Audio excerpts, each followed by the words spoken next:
evening, everybody, and welcome. We are Random Encounter Productions. I'm Cody Stone, and with me tonight we have. That's you, Andrew. Yeah, no, I was about to ask. Okay. I'm Andrew. I'm playing Terrence tonight, the dictator of grief. I'm Megan. I'm playing Lauren, the observant knight or something. Vigilant knight, yeah. Hi, I'm Nick. I'm playing Allison, the Godbinder. And I'm Matthew, and I'm playing Jackson, the Fool. Very, very cool. Thank you guys for being here. Thank you to everybody out there in the Twitch lands. Much love and much appreciated from you guys. So this is Die. We're going to get into Die in just a moment. We do have a couple of quick announcements, but let's start with the most important one. Die is a mature game. It deals with mature subjects. Above and beyond your traditional fantasy violence, it takes into question matters of consent and forced emotional experiences. That seems to be the primary trigger. So if that is something that does not jive for you, please take care of yourself. We love your support, but we'd much rather have you be healthy and safe. So if at any time you feel the need to walk away, please do so.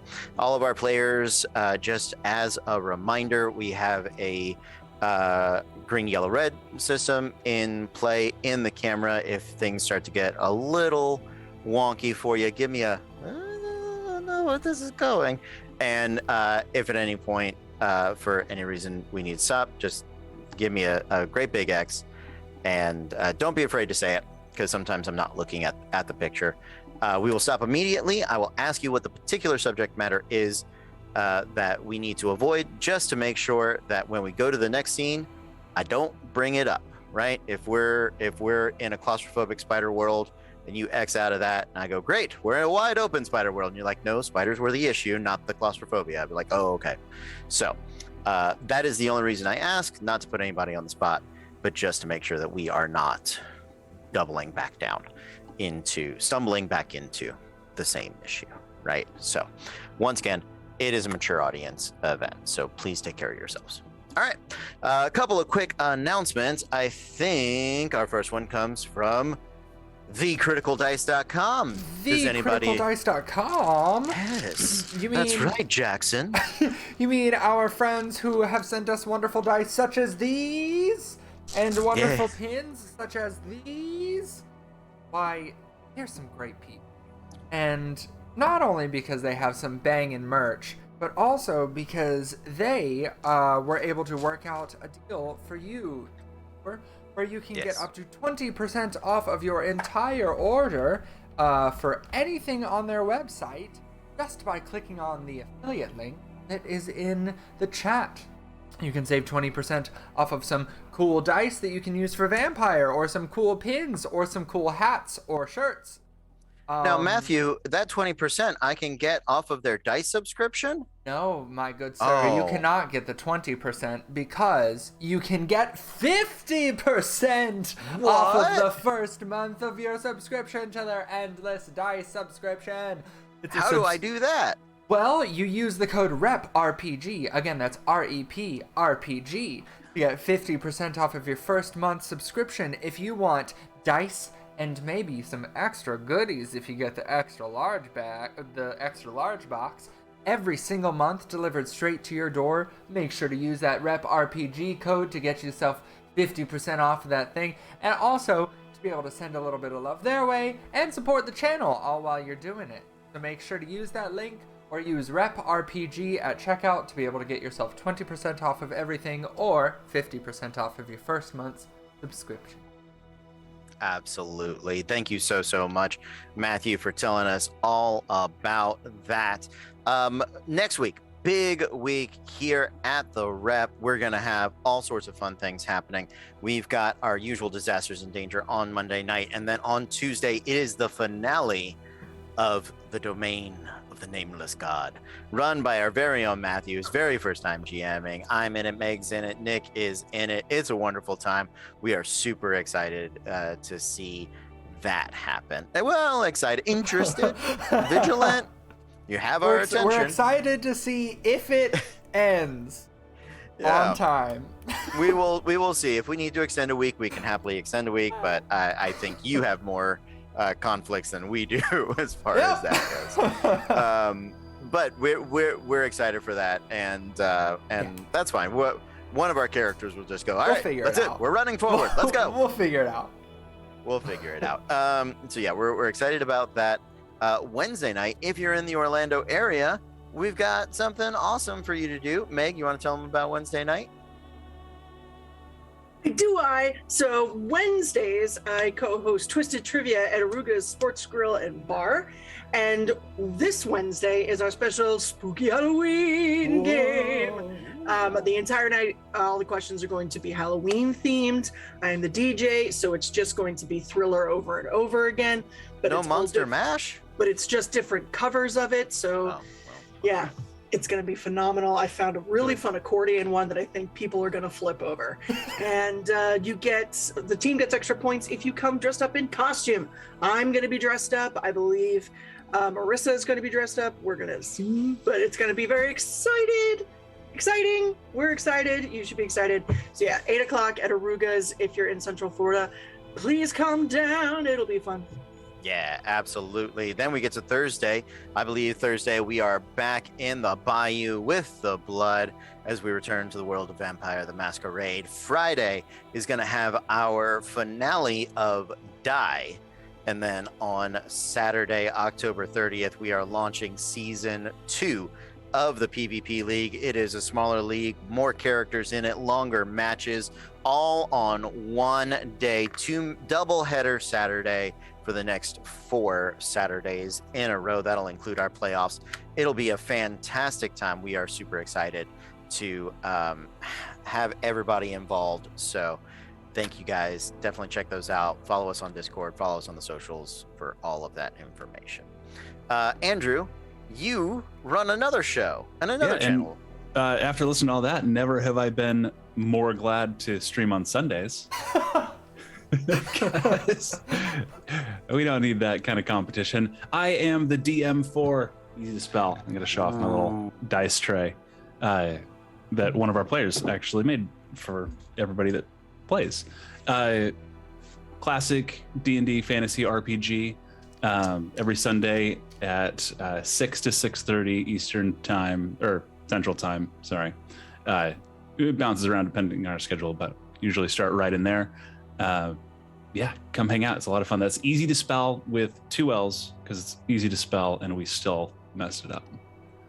So sounds good. I believe that is it. Nick, do you have anything you want to plug or say or anything? No, I'm ready to die. Let's do it. Play die. Well, that's all one and the same, really, isn't it? So let us begin. Our adventure's the wrong word. Our moment in Die began with a group of 5 friends sitting in front of a series of computers. They were old colleagues, individuals that had worked a summer at a small movie theater in LA and had played some old D&D a couple of times for a summer before the calendar, the true enemy of any campaign, stole them away. Life over the interim 15 years has been, well, it's been life. It has had some ups. It's had plenty more downs. And here in 2021, our heroes have regathered, rather our friends have regathered to catch up and maybe roll some die once again. Their old dungeon master, Jeff, who is one of the personas I will be portraying this evening, is very excited to share with them a a bold new adventure and had special delivered to each of them a very particular die. Now, some of these die were special. They were unique. They were the only ones in the game. Except for Jackson's. His was absolutely not unique, and it was exactly like every other die in the game. Nothing special about it at all. But upon Jeff's instructions, each of the players took their very special die in their hand, closed their eyes, a deep breath, and upon a roll on the table, found themselves somewhere else. A six-sided room, a very interesting, mundane, perhaps stereotypical dungeon. In front of them each, their mystical die floating there. Their friend Theo, the other persona that I will be portraying throughout the evening, had arrived before them, gotten on the call early with Jeff, most likely to help him with some technical issues, and probably rolled that die a little sooner than he was meant to. Our friends found themselves transformed into characters, and with an instinctual knowledge of what they were capable of, found themselves set upon by orcs. Or perhaps they weren't. At least according to the Lord of Luminescence, they were known by another name. He called them the Fallen. Our resident movie buff, Lauren, recognized the homage that the scenario was pulled from Fellowship of the Ring, in the Mines of Moria. So, having escaped the cave troll, the goblins and the orcs, having fled from a Balrog, they found themselves stumbling out into the bright, bold sun, a magical fantasy world that they had until this moment only pictured in their minds, told by Jeff and by the Lord of Luminescence, or Luminous. Anyway, lol. This is a world, a subdivision, a portion of a D20, one of 20 realms, built upon the psyches and the collective consciousness of this adventuring party. Now, as narrator of this tale, my dear friends, Terrence, Allison, Lauren, and Jackson, I have some good news, some bad news, and some worse news. The good news is you all found Theo. The bad news is you didn't find him right away. And as best as you can tell, it's been a week. Well, 6 days, perhaps. If I was being precise, I would say your adventure started, well, in another 26 hours, it will have been a week exactly, I'm pretty sure. 25, excuse me. So you guys have been here, you think, for almost 7 days.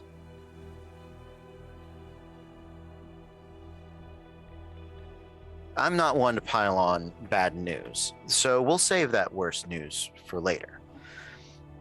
The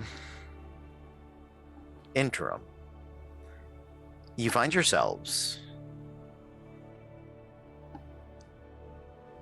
racked in combat. At this exact moment, there is the sounds of swords, the neighing of beasts, the clashing weapons. All around you, it is chaos. And as you cast your eyes from one side to the next, each of you sees your allies hear about you, weapons brandished, and caught deep in the mix is, well, these aren't orcs. These are definitely something different. Perhaps this is what he meant by fallen. They have sunken, empty, white eyes. Almost like an old action figure that just didn't have big enough to have pupils. Their hands are claws. Their skin and their clothes are nearly one and the same. They match.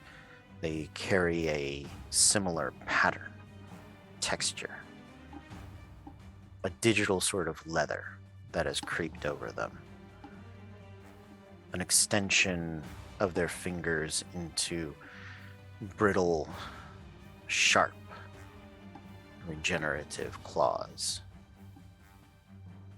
Some beat about the sky. Two on wings, one of a demonic bat, the other of angelic feathers, if they had been hammered out of tin. The sound of a rain stick accompanying every beat. The third dances through the air, never stopping, his back lit ablaze. His 4 jets of fire hold him aloft. On the ground, there's probably just as many, maybe more. It's tough to tell. Something is immediately in your face. And with that, we are going to begin initiative. Who has a 4?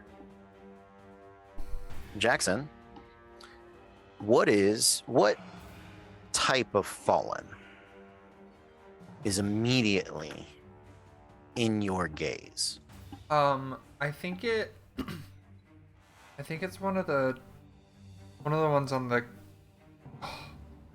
No, that's a lie. The one with the like bronze angel wings. Okay. I have grappled it as it has taken to the air. So I am like wrapped around it, trying to punch it in the face. Absolutely. Yeah. Let's roll that. Let's roll that attack, please. Hell yeah. Let's see. So it's my dexterity. Yes. And then because I'm so high up in the air and grappling a flying monster by myself with no way to get down safely, is that foolish, Cody? That sounds pretty foolish to me, Jackson. Absolutely. You got it. Roll that fool die Jeff. for me. Okay, so 2 of those exploded.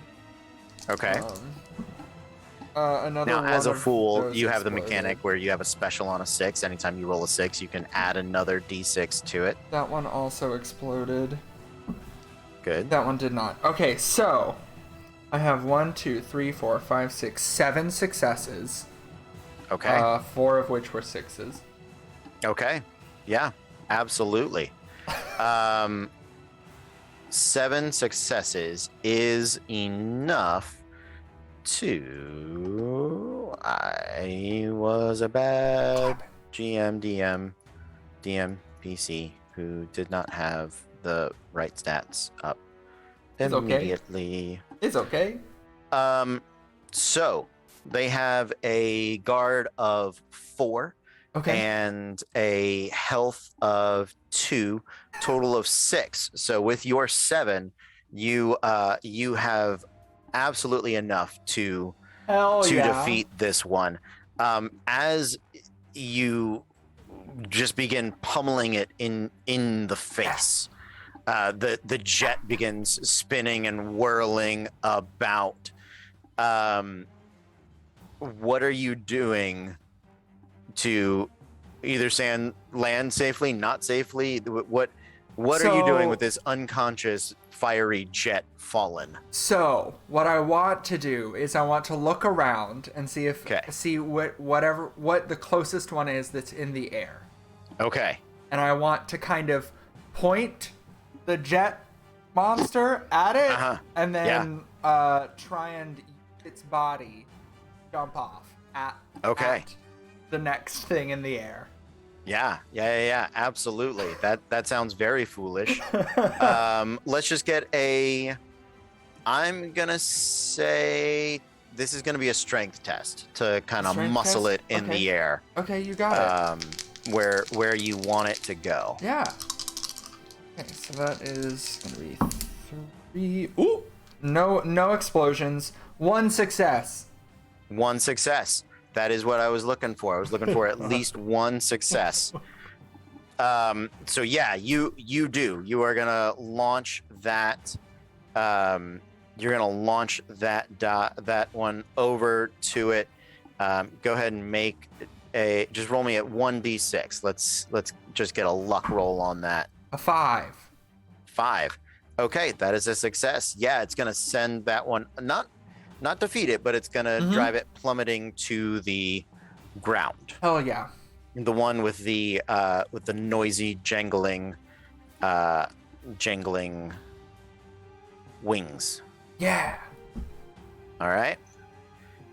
As you are falling to the ground, you're about 50, 60 feet up.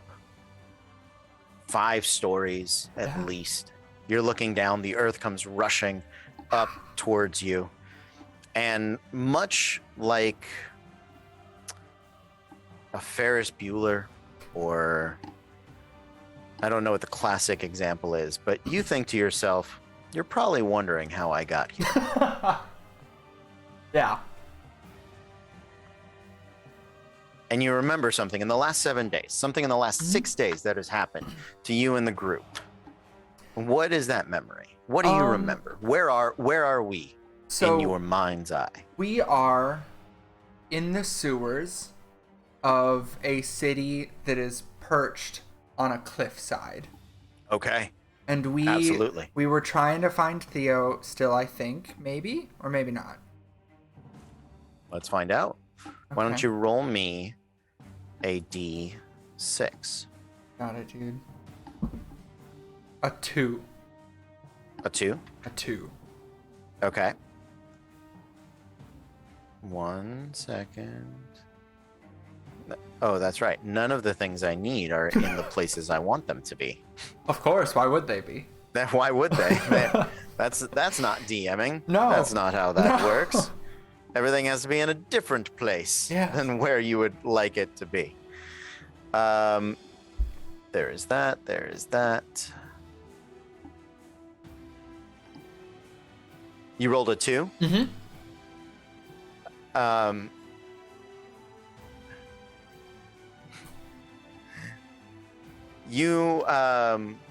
So you're wrong. You are just absolutely wrong.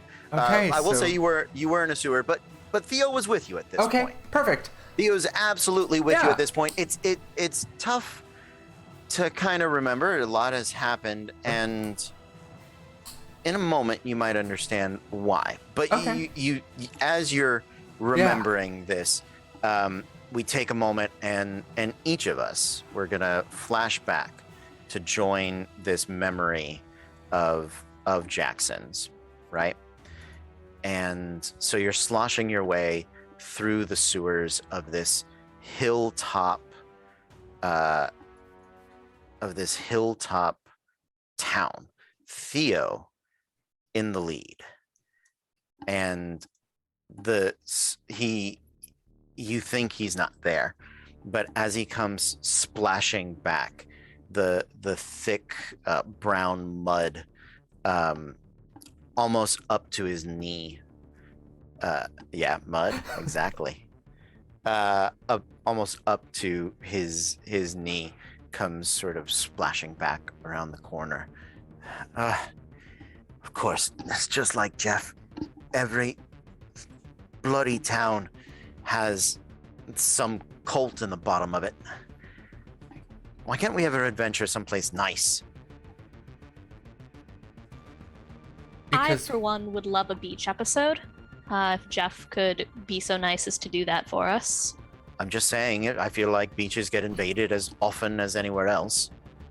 Well, what's the fun in that? Right. The beach Jeff puts together isn't going to be any fun. That's true. Probably killer sharks that like Sharknado, but on a please, beach. you think his fancy sensibilities could bear to have a Sharknado? I don't know. Maybe. Can I can, oh God. Can I taste the mud? Yeah. Don't do it, Lauren. It's mud. We're in a sewer. Lauren, you're better than this. I know. Lauren, of all, we could have I'm gotten not- food up there. No, she's testing it because in her head there are two options for a sewer from a movie. She's Sure. trying to figure out which one it is. Okay. Which option tastes good, Lauren? The Willy Which one Wonka do you one? want to find? Which one are you trying to find out by tasting it? What do I taste? I'm gonna be honest. As Cody, I don't know what you're tasting for. So Okay. why don't you give me some So- options and I'll let you know. Okay. So it's either it Okay. or Blade 2. Ah. So if it's it, she's tasting. If it tastes like Midwest America or like Northwest Americana. But there's lots of corn everywhere. If it tastes like nostalgia and childhood fear, or if it just tastes like techno blood. Okay. I would like you to make me a Constitution check. Okay. Difficulty of so 1. so sorry for that, Cody. It's all right. What? What did I do? No, Not what you. I did. Andrew. Ooh, 2 6s and a 5. Nicely done. So, I eat You- shit for breakfast. Oh. I'm Yeah. sorry. I'm just gonna shut up. in your face, in my face. Yeah, he ate poo in your face. Yeah. Mhm. It tastes like neither of those.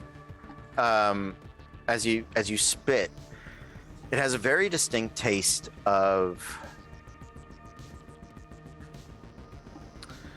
the Northeast. Okay.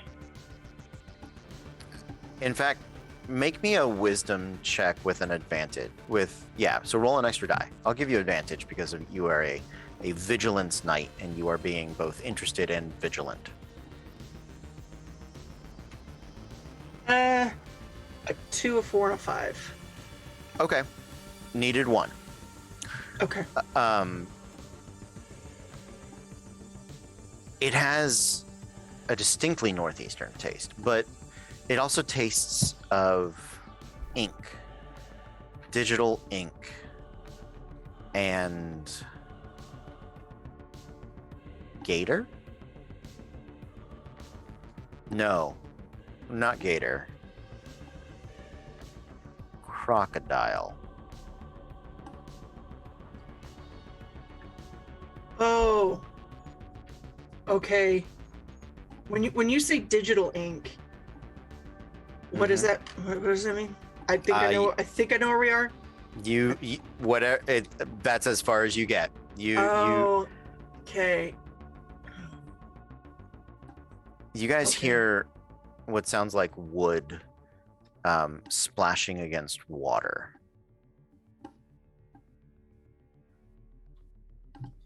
Just gonna take my sword out real quick. Yeah. Theo says, AI, activate head beams. We're sorry, Theo. We can't do that. We require... I know. You require fair gold. That's why we're here. Fucking bullshit. All right. Looks like we're doing this by torchlight, kids.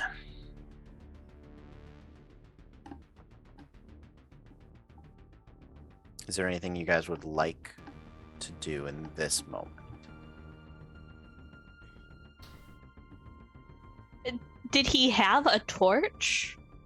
No, he does not. No. Oh, I can probably do that. Lord of Luminescence, do you mind lighting up my staff, please? LOL, light me up. It just does. Yeah, we're gonna call that a scripture cantrip. Just roll a d12. If you get a 1, you add to your debt. If not, it just happens. It was a 3. I'm debt free, baby. There you go. The staff begins to light up, and Lauren, because it is your role in life to be vigilant. Yeah. As the light pops up, you turn ever so slowly, in the most dramatic of ways, towards Allison. And there, in the shadow that she is casting behind her, from engulfing her with long arms that almost reach to the knees, standing bipedal on legs, and broad green shoulders that are gnarled, a not extended but very tight mouth, rows of sharp teeth, and a scaly head, and a tail, oddly enough. You see a killer croc.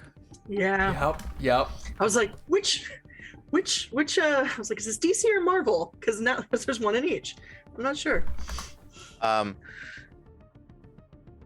We're going to start at the bottom of the initiative in this moment. Who has a 2 in their decks? Oh, I have that still written from last time. Terrence, you're up.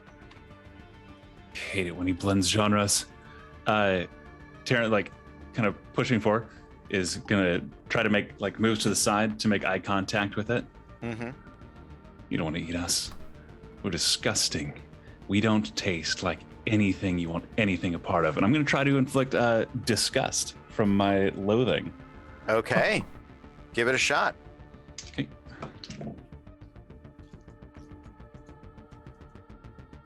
That is... Ooh. Yeah, this is going to be 6 successes. Okay. I'm pulling the punch.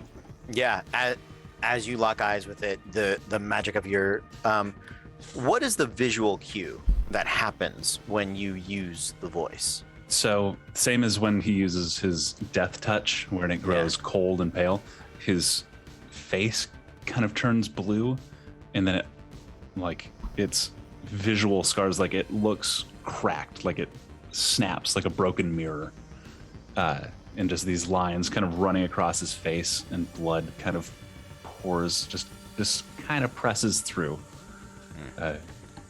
from behind it. Absolutely. And as it does, there you are. The disgust, the revulsion. At a 6 and higher, we are extensively in the bad here, right? it is such a powerful hit of loathing that his gut lurches, and almost as though a bile with a sense of life itself pours from his Allison, mouth. close your eyes and mouth. Allison, I need you to make a dexterity check. You need 2 successes. I hate this world. That is 4 is a success, right? Yes, 4 is a success. 2 successes, both 4s. There you go. I love this world. You duck and cover, and instinctively with your staff, a bit of it gets on the back of your robe, but it avoids your head and all but like the lowest tips of your hair. And where it touches your robe, the loathing within him is so supernaturally intense that it literally, like acid, eats away both at him and wherever his disgust spills. After Terrence, Allison, you're up. I think after being spat pure loathing, Allison's just gonna move away. Okay. Like, Yeah. she's just gonna duck further out there. You're able to get away. He's still lurching, so you take off moving. You have an action if you would like to do anything with it. She'll then whip around and set another blast of that concentrated light energy. Yeah, absolutely. No successes and 1-1. Not your D12 though. Not my D12, just a regular D4. Okay, that is a critical failure. Let's see. It is at this exact moment as the light burns off of your staff that time slows for you for just a moment, and the Lord of Luminescence sort of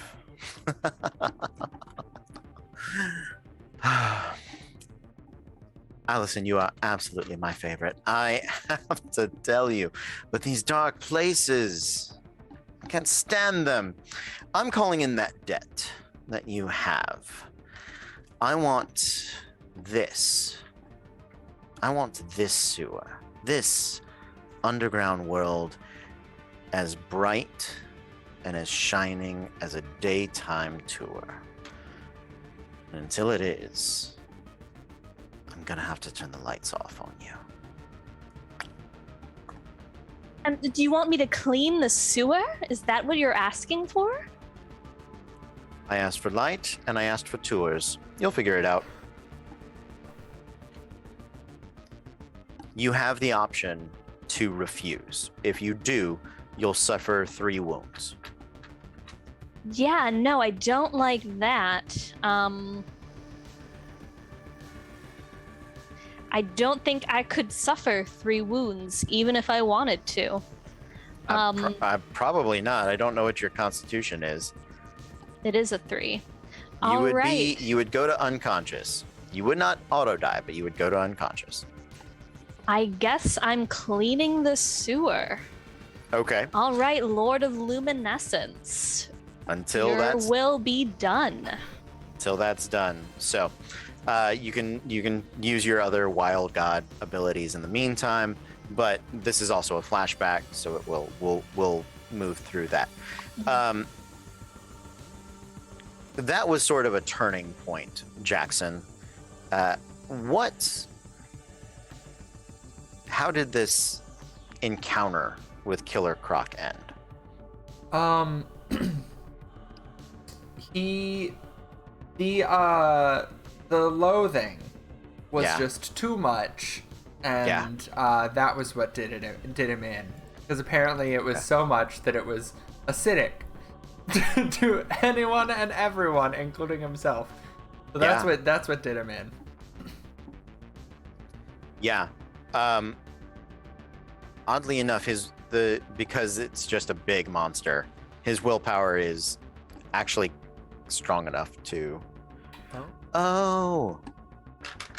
So I think the willpower being the difficulty, Terrence, just so we're clear on rules, I let you afflict it with the 6, but the reason he was still in control is because he reduced the effectiveness essentially down to a 2.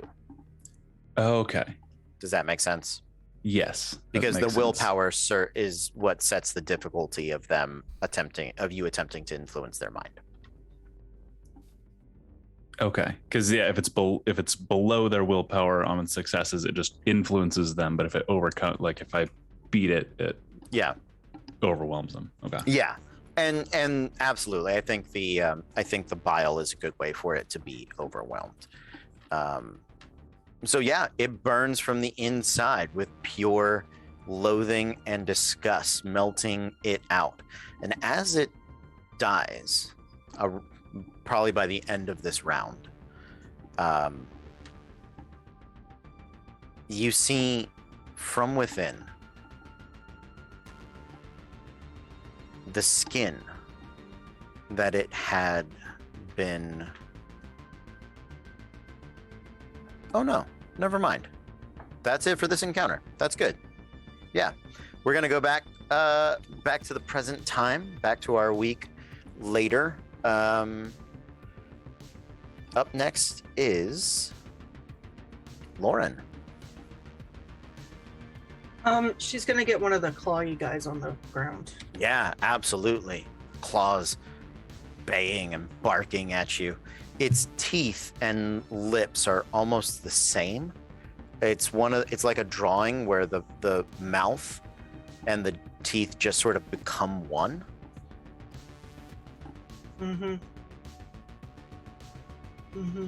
What would you like to do? Panic and then stab it. Okay, absolutely. How do I stab? I think you have the dexterity blade, right? Yeah. So you roll your dex.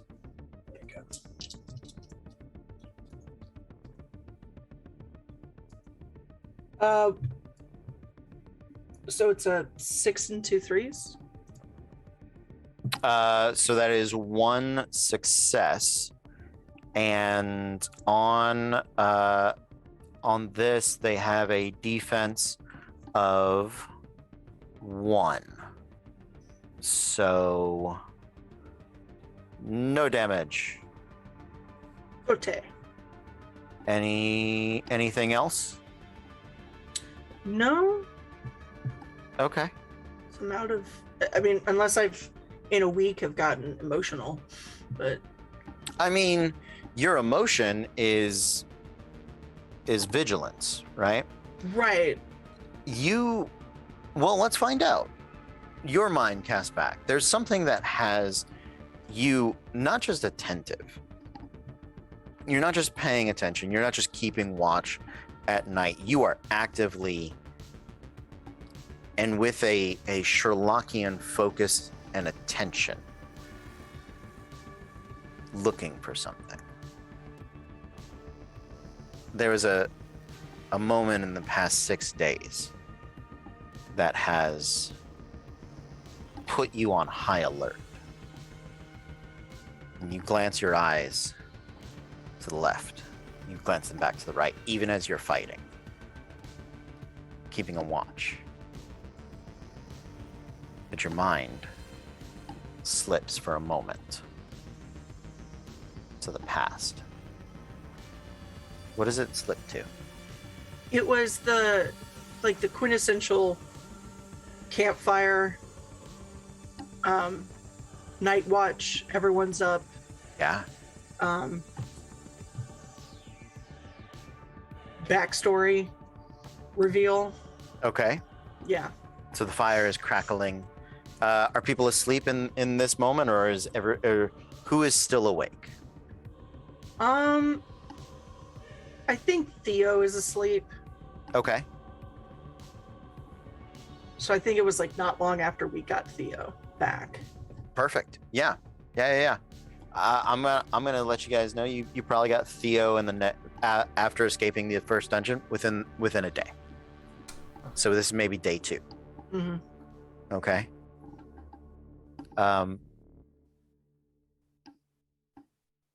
Everybody else is awake. Yeah. I think so, yeah. Fire's out. I mean, cooking, rolling. Oh, yeah. You guys are clearly hungry. What is what's on the spit? Rabbit. Rabbit. None of us know how to make. Have you ever eaten rabbit? No. Has Terrence, Allison, or Jackson eaten rabbit? Oh. Nah. Then you are cooking rabbit. And it smells and tastes like chicken. Good. It's just the default flavor. Yeah. If you don't know what something. Yeah. Do you guys know why everything tastes like chicken?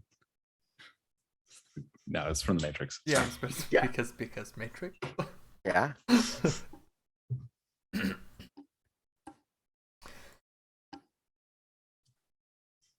So what do you do? Good. So, I think- so we found Theo. Yeah. Next, it's Jeff. Yes. Terrence is sitting like just staring into the fire.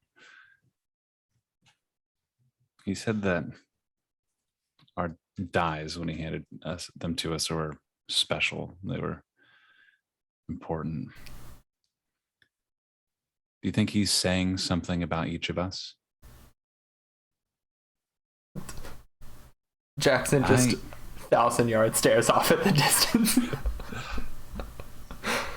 He like lights up, like not lights up his hand, but his hand like grows cold. That frost gonna pour out, and he goes, "Everything I do is cold, is inflicted on the things we see as obstacles."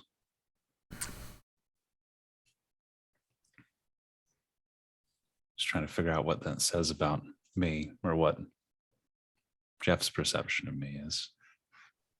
If he's the one that did this, this is.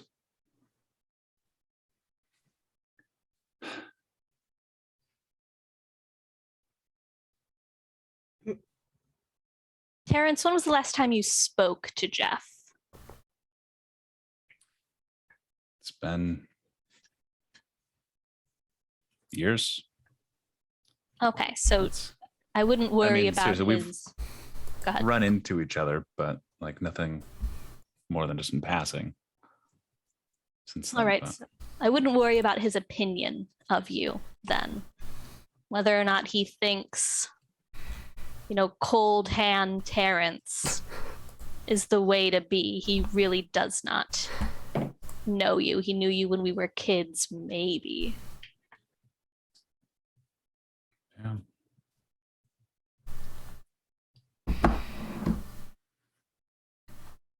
I mean, I guess. why do you think your hands are cold?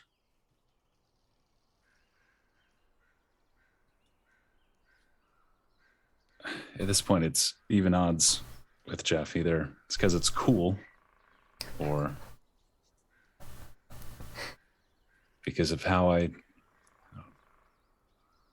treated you guys back when we were all working together. I wasn't the nicest. It's no shit, Jackson. I had to get it out of my system. I'm good now. We were kids, man. I mean, kids are crap. Everyone knows that. Yeah, I mean, you can still kind of regret the things you've done years later. It's an explanation, but no excuse.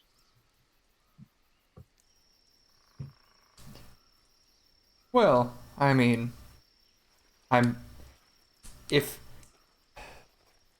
that is what he thought that you were then, that's fine. Use it and Show him who you are now, Terrence. That's the See. RPG thing to say, right? Right. I'm worried about showing him who I am now because of how easily I've embraced what I can do here.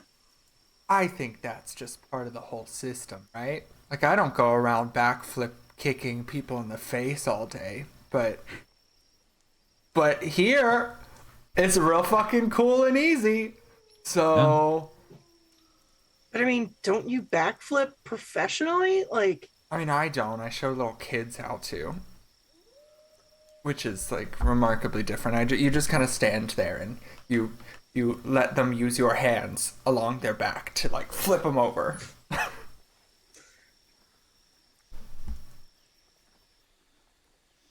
So you support people professionally. That's a excellent spin on it. I'll have to come to you next time I have to write a resume. I feel like that was two puns in one. No, it's a reframing of the problem.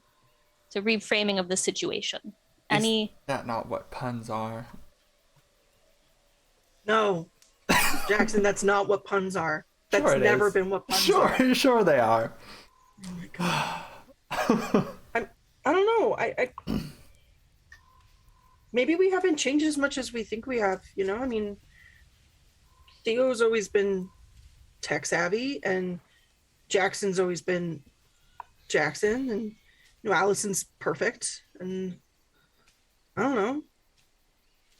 Maybe this is just us. You keep putting this on Jeff. You keep saying Jeff did this. This is what Jeff thinks we are. Maybe this is just what we are. It's easier to think that Jeff did. Wasn't what you had to be. Say it again, God, Jeff. From the woods, you hear this voice, old, crone-like. But wasn't. What if it wasn't what you had to be?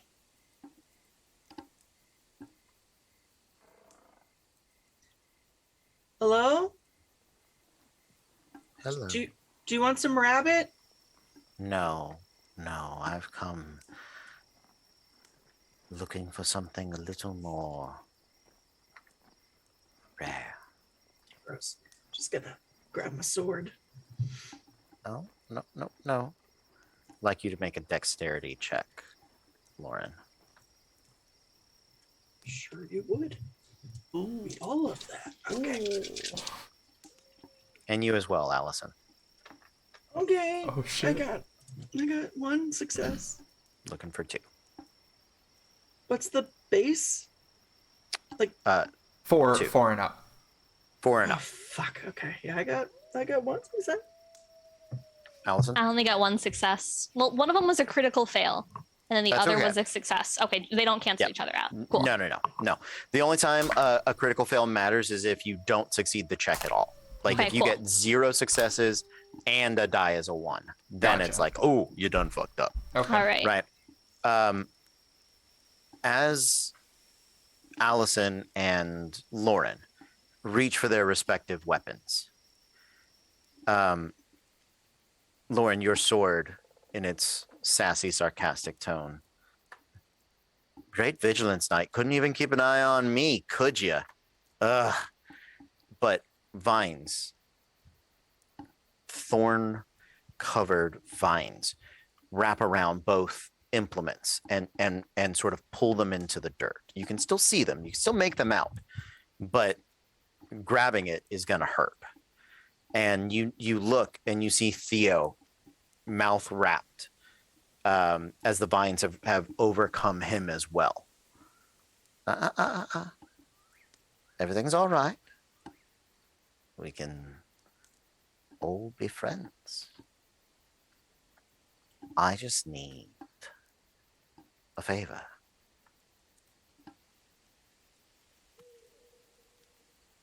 Okay. Not from you, unfortunately. I need his help. And Terrence, a bit of wood that nears the fire, sort of creeps up and grows in a line, and little cinders circle you. They don't seem too hot, they don't seem terribly dangerous, but just sort of a magical indication of who they were looking for.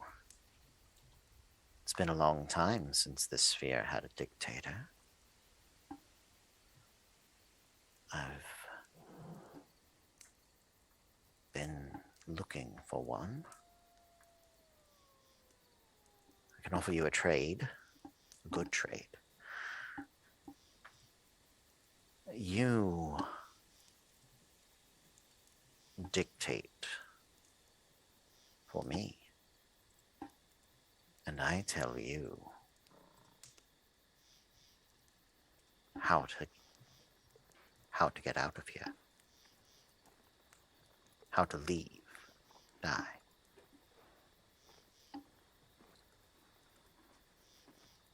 So this trade is I dictate for you fear. You tell us how to leave. Yes. I have a boy. He's broken. Broken by grief. He's been useless to me for generations. I want you to steal that. I want him to never feel sorrow again. You can do this. I've seen it. I've seen other dictators do this. You do that for me. I tell you all how to go home. Terrence kind of looks to just everybody else, looks an eyebrow. Stands. Deal. There you are. There you go, boy. Now, get out there. You watch as a lizard that had been nearby under the crooked claw of a crow comes skittering out. And with every step, its little legs become more humanoid. Its tail snaps off and continues to wiggle onto the ground. In a very fairy tale-like moment, it rises, thorn cuffs on briar pillars hold its hands and wrists. It looks up at you, the saddest of sad boy faces, the Timothy Chalamet of sadness. Eyes massive, clearly dilated from an infinity of tears. Glance at Terrence. Not even with fear, just exhausted resignation. Terrence kind of approaches it. Him just looking into his eyes. I understand. I don't think you could. Terrence is kind of just to the air. Let his hands go. All right. And as they come free, kind of hugs him. Okay. Holds him, hand on the back of the head, and just closes his eyes. Then you hear the cold snap as his hand becomes ice, and just using that magical death touch, just holds him and is going to use it as an attack to. Okay, go ahead. You roll your attack with advantage.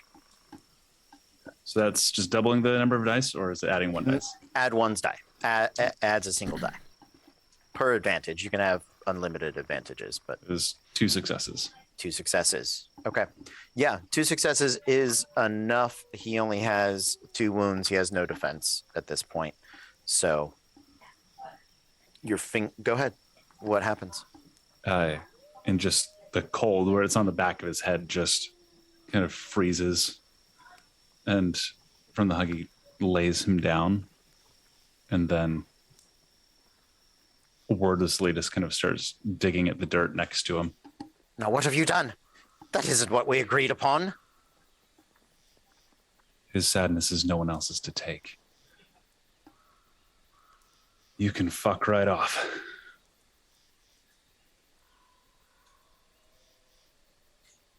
No. You won't be rid of me that easily. You'll never be rid of me. Live with fear every day and just keeps digging. Yeah. This isn't fear. This is the reckoning of a parent scorned.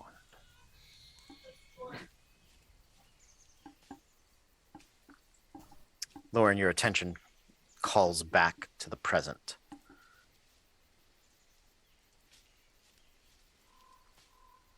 And I wonder, this need for vigilance, for keeping your guard up,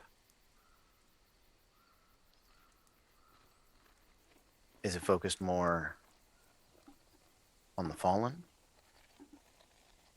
Or the crone? Or is it on Terrence? Terrence for 200, Alex? Like, she's low key. She hasn't really, she's been staying away from him ever since we started. Ever since that nonsense with the fallen orcs. Mm-hmm. She's not, no. She's terrified of him.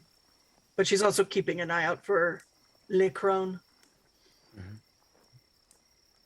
More than anything right now. Absolutely. After Lauren, I believe it is, I apologize. Yes, Lauren. Got it. Yeah. Allison, your turn. You did create a tour in the sewers beneath rough terrain. Your deity is, I'm going to even say you did, roll me a d6.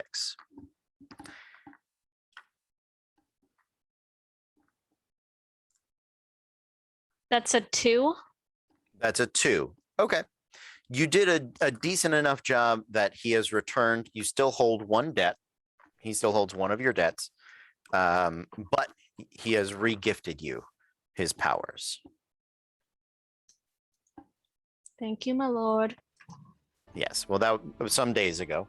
Now, in the midst of this pitched battle, Lauren's blade glancing off of the neo-metallic sheen along the forearms of the fallen sends sparks scattering across the field. If someone were watching in a dynamic, directed, perhaps cinematic fashion, they might follow those sparks across the field to you, Allison. What are you up to? Allison is also dealing with the fallen on the ground. Okay.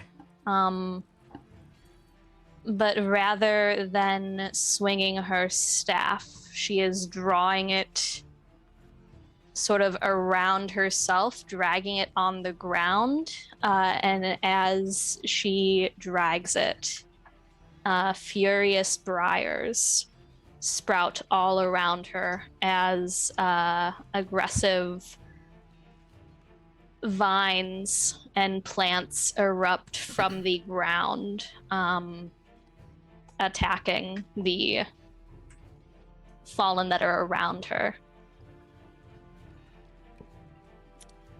Absolutely. Roll your scripture. One success. Okay. Sounds good. Yeah, in this close area, it's gonna catch and deal a little bit of damage to the fallen that are grouping up and surrounding you. As the Briars, perhaps inspired by that encounter with the crone, perhaps not. Are they purely natural in look, size, shape, or do they keep to a living metal sort of theme? Or some other theme?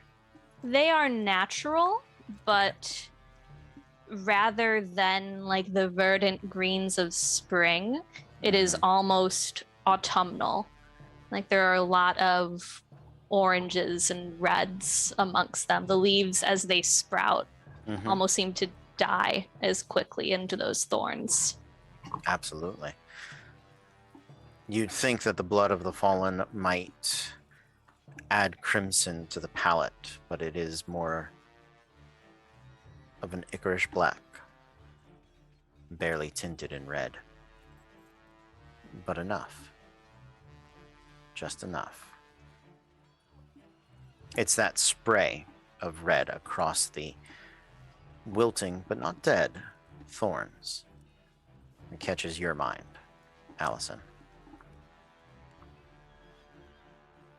And cast back some time over the past 6 days. Where does your mind drift to? It catches on the colors, and it throws her back to one of the spheres that... For clarity, you guys are all remaining in the same sphere. Just kidding, the same sphere. There you go. But there are many areas in the sphere. It is vast and open. There's worlds within here. Plenty of room for you to go, plenty of places. But if we start hopping sphere, I got to start bringing in like Lovecraft and the Bronte sisters and all sorts of other things. So H.G. Wells, like we're just Tolkien himself. Like it's a whole thing. Read the comic. It's a good time. But we're going to stick with Jeff and his sphere. I heard you say sphere once, and I was like, sounds cool. These are our places. We're going to go with those. Yeah, you're good. So she remembers after just a couple rounds of sort of grueling fights when they stumbled into a town that had a festival going on, an almost quintessential D&D festival fashion. There were various games and sort of booths that they could peruse through, almost as a break from the violence for a moment. Absolutely. What was the name of the town? The town's name was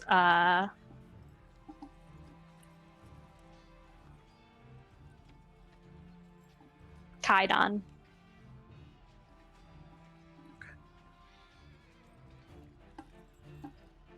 The best part of this festival is the smell.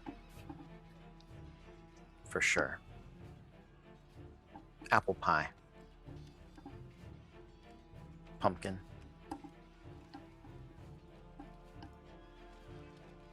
Even a little bit of late season key lime with a buttery crust. It's the food. It's the food that reminds you that Thanksgiving is just a couple of weeks away.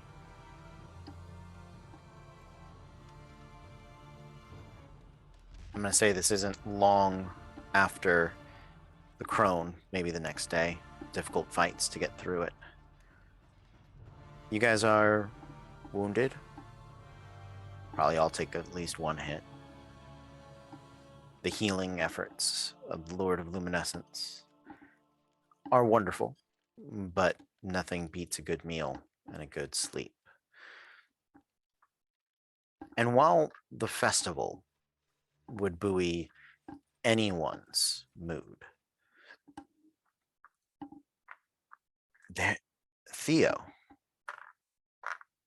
is exceptionally happy. And it's not about the festival. As you're walking into town, like a poker player who has sat at a table for most of their life, or a juggler working on some beach property.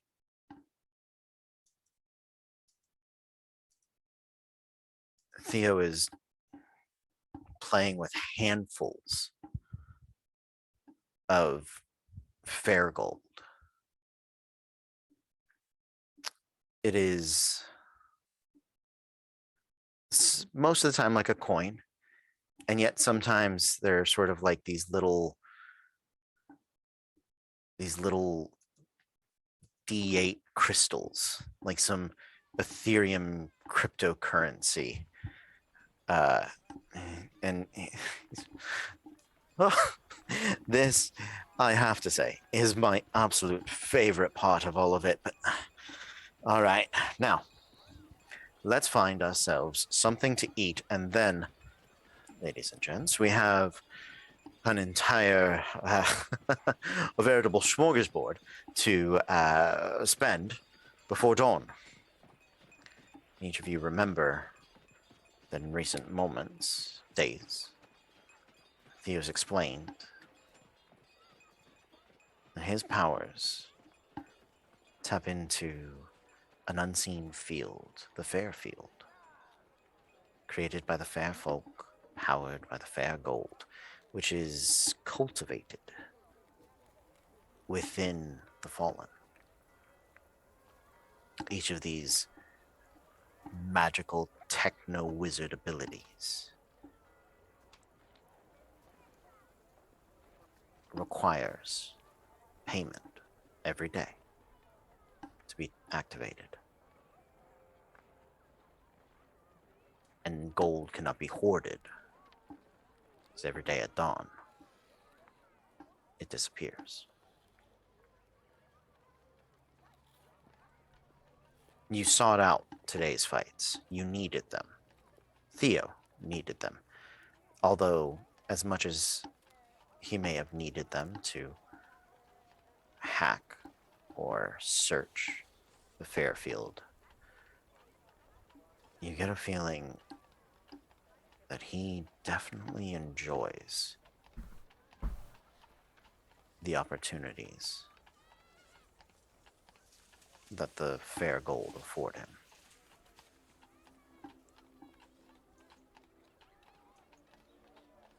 All right then. So, who is on turkey duty? Volunteers. You. Terrence. I'll pick Cooked, up food. not cold, nice and hot. All right. Who's going for pie? I'll get a pie. Oh no, Jackson, you get the pie. All right. I will find us a wonderful private booth, maybe one of these tents. Ladies, drinks. How about it? Alcoholic or non? Alcoholic. Absolutely, please. Yes. Dear Lord. Stiff. All right, Lauren? No, none for me. I'm good. Oh, I thought you were gonna come with. That's fine. Oh. I can... No, it's okay. She might need help carrying it, Lauren. Like a waitress. Just put it. Okay, yeah, I got you. Go team! And you all separate out for a moment. You guys are going to have an easy enough time finding the things that you want. But one of you, at least one of you, has an odd encounter on the journey. Even the simplest errands in Thai can come with odd consequences. Who is it?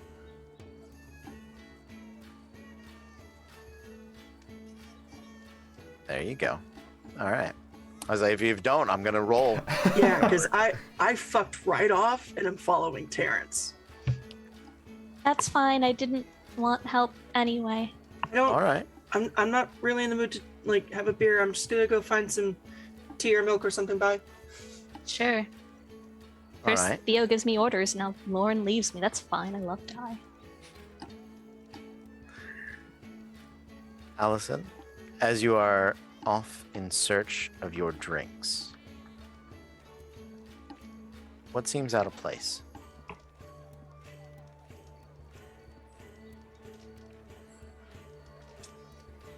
There, you almost expect with a festival, like a party, there to be some sort of music.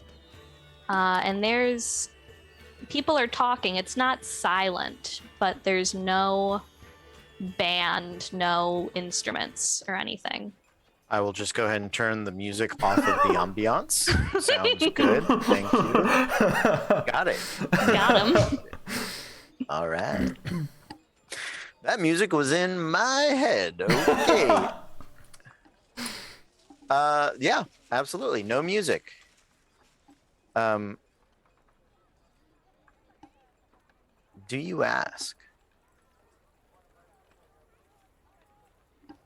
She does. She spent time very early on evangelizing the Lord of Light, so she's not afraid to talk to people. Sure, absolutely. So, you make it over to the beer cellar, the kegs in the back, the steins, fittingly demi-medieval, if that is a true thing. Some of the horns that cannot stand balance like novelty pens on little magnet bases.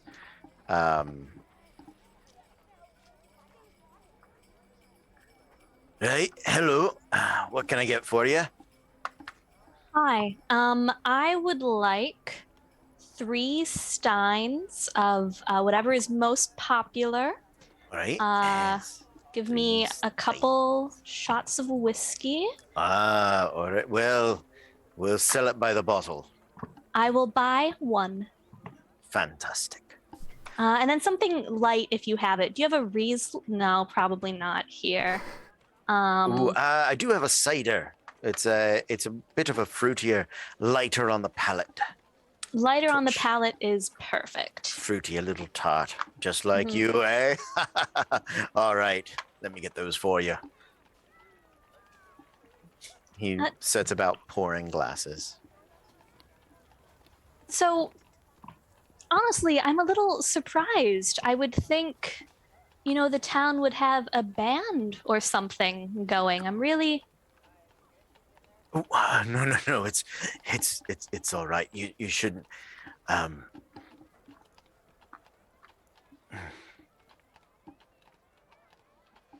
We don't enjoy the music here. It's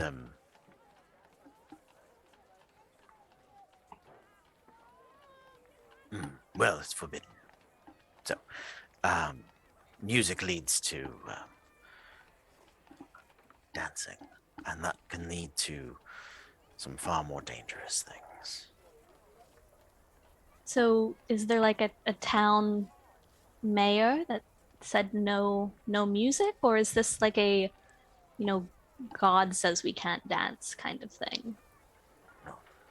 Oh, the gods don't come here anymore. The mayor tried to tell them not to dance. But the rumbling of the feet against the ground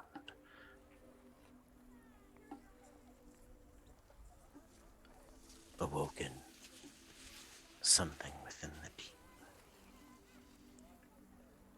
They began to come from the sewers, stole them away. And no matter how many children it took, none were enough. None were what they looked for. The mayor tried to tell them, tried to go after them. He didn't return. That was some 10 years ago. But now, every year, on this day, when the sun dips below the horizon, if we're very quiet, we get to hear our loved ones again.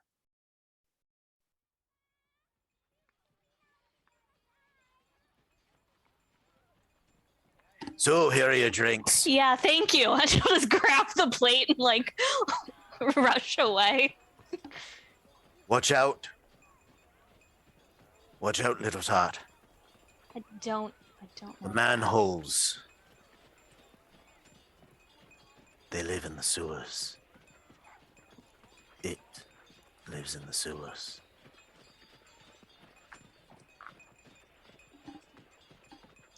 All right, thank you.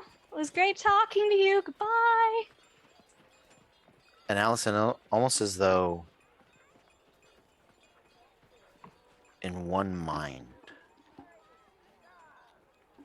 as you have heard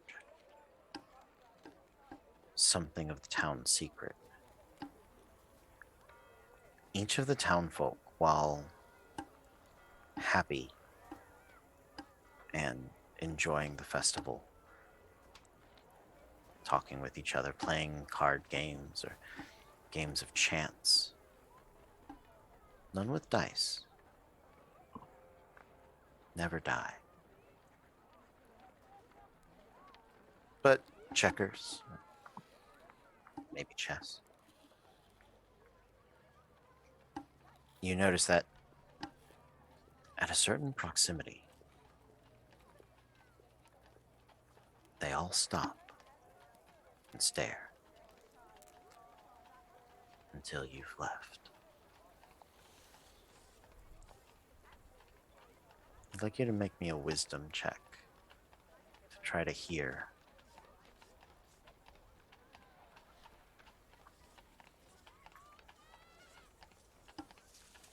Six or 2 and 1 was a special. Okay, I'll take it. Your god of the wild, Quinopnu, carries their words on the wind, and they tickle the back of your ear just a bit, enough for you to hear them. Poor girl. She knows. Well, she won't see the dawn. Shame. So pretty. She brought the light with her. Wouldn't be enough. Not for it. Not for them. Not for what rests down below. Shame. Shame. It's a shame. Poor girl. You know, I really won't be able to help you if I don't make it to the dawn. Are you talking to Queen or Yeah. Oh, okay. I'll talk to the one that's talking to me. So he's just letting you hear what the townsfolk are saying. Oh. Yeah, that was just some flavor. You rolled high enough to hear them, and since it was special, I thought I'd be like, "Hey, a little God help, little God love in there." That was not him. That was not them specifically being like, "You're gonna die." Like, no, you have Damn a better. it. You have a better. I mean, the town thinks you're gonna die. I don't think the deity is necessarily like, "Yeah, definitely dead." So, but you can speak with them if you would like to. Yeah, I think I will. Okay. It'd be a shame if something happened to me before I was able to make more deals with you. I Mind agree. giving? Go on, darling. Ask for what you need. The nature provides.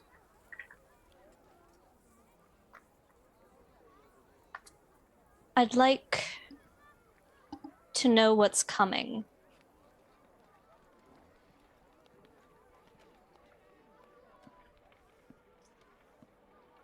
All right. How specific do you want?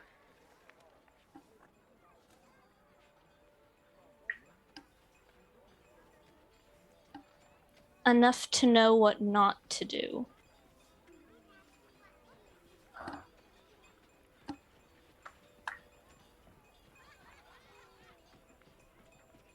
I tell you what.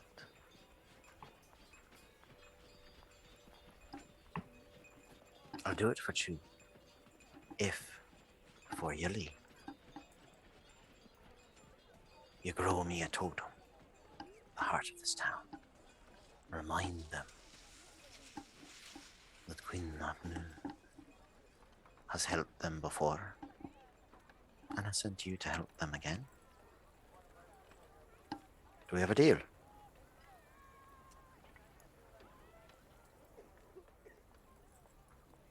We do.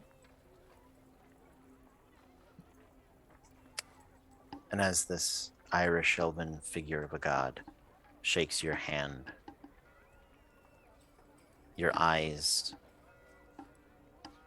glaze over in green, rippling with, well, they're not veins, are they? Little stems that track along leaves.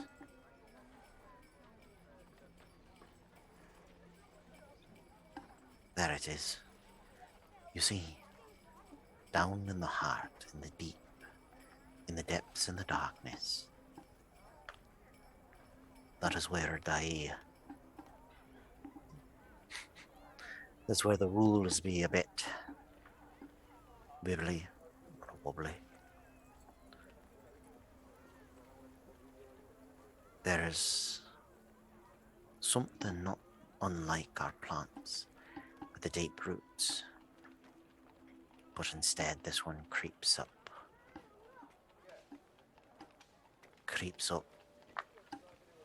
from another place, down into the center, and from there, it has begun to push its way up into the other spheres. It slithers, slimes, suctions and grips, tentacles of existential fear and dread, attempting to worm their way into every genre. As a matter of your world's greater consciousness, isn't it? Something that lives in the sea or beneath, something that exists beyond the stars. So much attention paid to what horrifies you, and with every moment it grows here. But that's not what has taken these farmers. Such heady problems are beyond such small kin. No. There is something worse. Well, maybe easier. Something fallen. Close these sewers. Something desperate and searching. Unfortunately, you and your friends just might be exactly what they're searching for.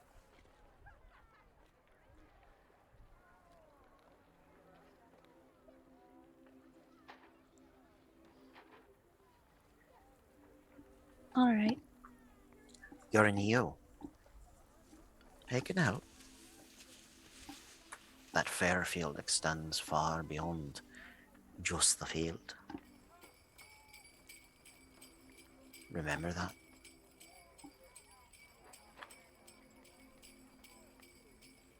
All right. I'll ask Theo for help. Thank you. You're welcome. 1236 on the eastern side.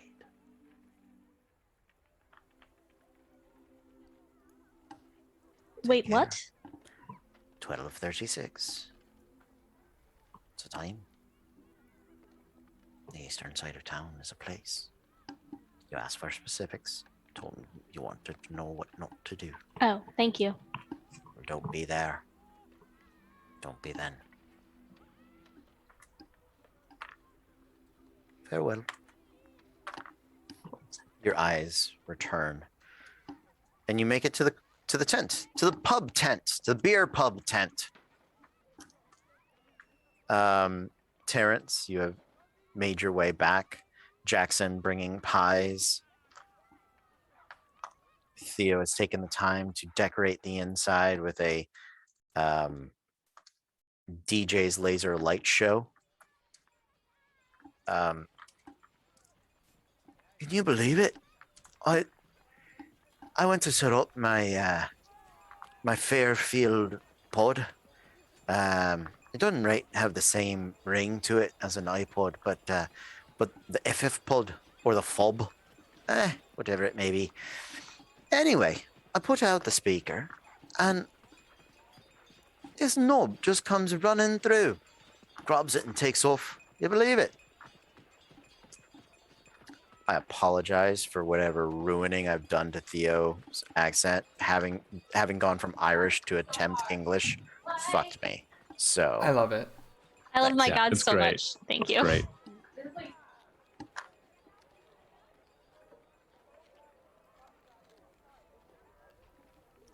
no one's gonna acknowledge what I said. All right, that's weird. I mean, somebody. Stole my speaker and ran off with it. Yeah. Sorry, it was rude to talk with a mouthful. That's well. great. Do we need to go find? Is this our next quest? It's fine. No, I'll spend another gold on it. Actually, Theo, don't. Music's illegal here. Why are we in the town from Footloose? What's what? And she'll spend a couple minutes explaining both with the bartender and Sure. with her God. Absolutely. And the flashback within the flashback ends. And I don't remember that being in Footloose. Oh, this was Better movie with Footloose? Well, it's not Footloose anymore then. It's It.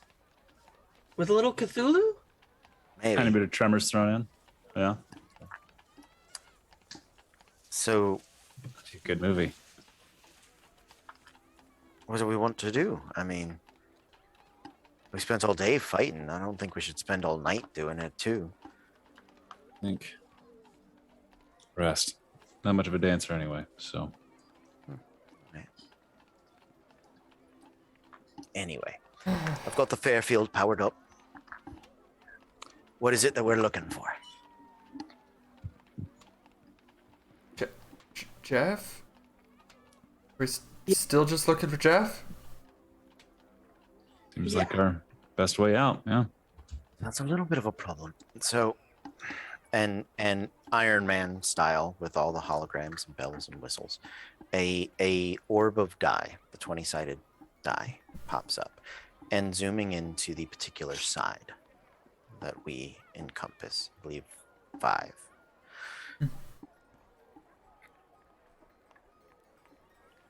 So it looks like Jeff left a bunch of his little recordings everywhere, and that seems to sort of well, all tick off as him, as it were. So we can follow all the waypoints, do all the side quests, and maybe find him along the way. Or maybe we can find something he really values and likes. Maybe we can make him come to us.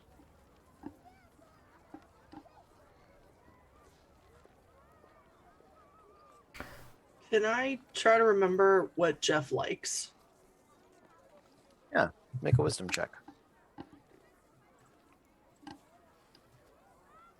What is everybody's wisdom? 2. 2, 3, 2, 2. Okay. Here's what I'm gonna do. I'm gonna roll your checks in secret. Ooh. And I'm gonna ask you guys what you remember Jeff liking. And your check will decide how right or how wrong you are. Who wants to go first? I remember him liking pretzels, the soft pretzels we'd sell at the movie theater. Okay. And he would secret some away Okay. when we started getting like close to sold out because the manager hadn't restocked in time because he never did. Okay. So that he could have a secret stash of pretzels. Okay. Absolutely. Yeah. I hope that's true. Who's next? Because if it wasn't him, I don't know who it was.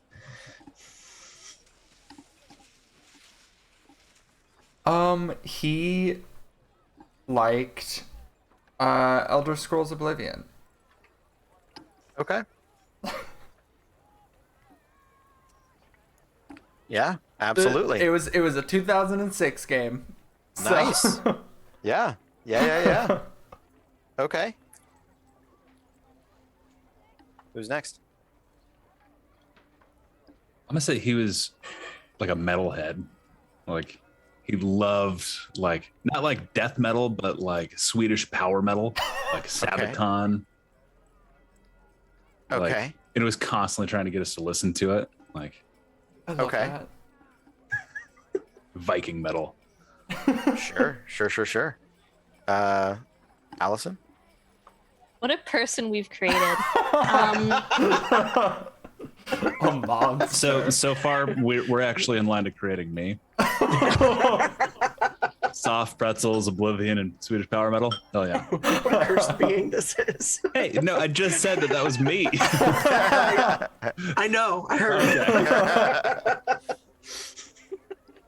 Jeff had a pair of Nikes that he was really into. Not that he wore, but they were like special edition ones. They He were was his- they were his collector's item. His display Nike. Like low-key sneakerhead. A little bit. He liked to collect things, and this was one of his rarer things. Okay. Absolutely. So as you guys look over the regional map of this portion of Dai, there is just off center towards one of the points. Each surface of Dai is a triangle, remember? Or look at your D20 in case you're curious.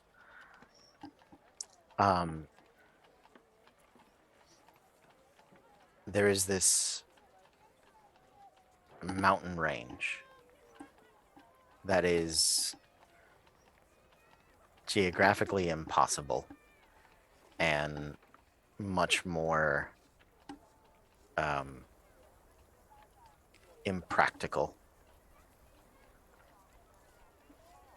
Vaguely reminds you of Swedish mountains, Nordic hills.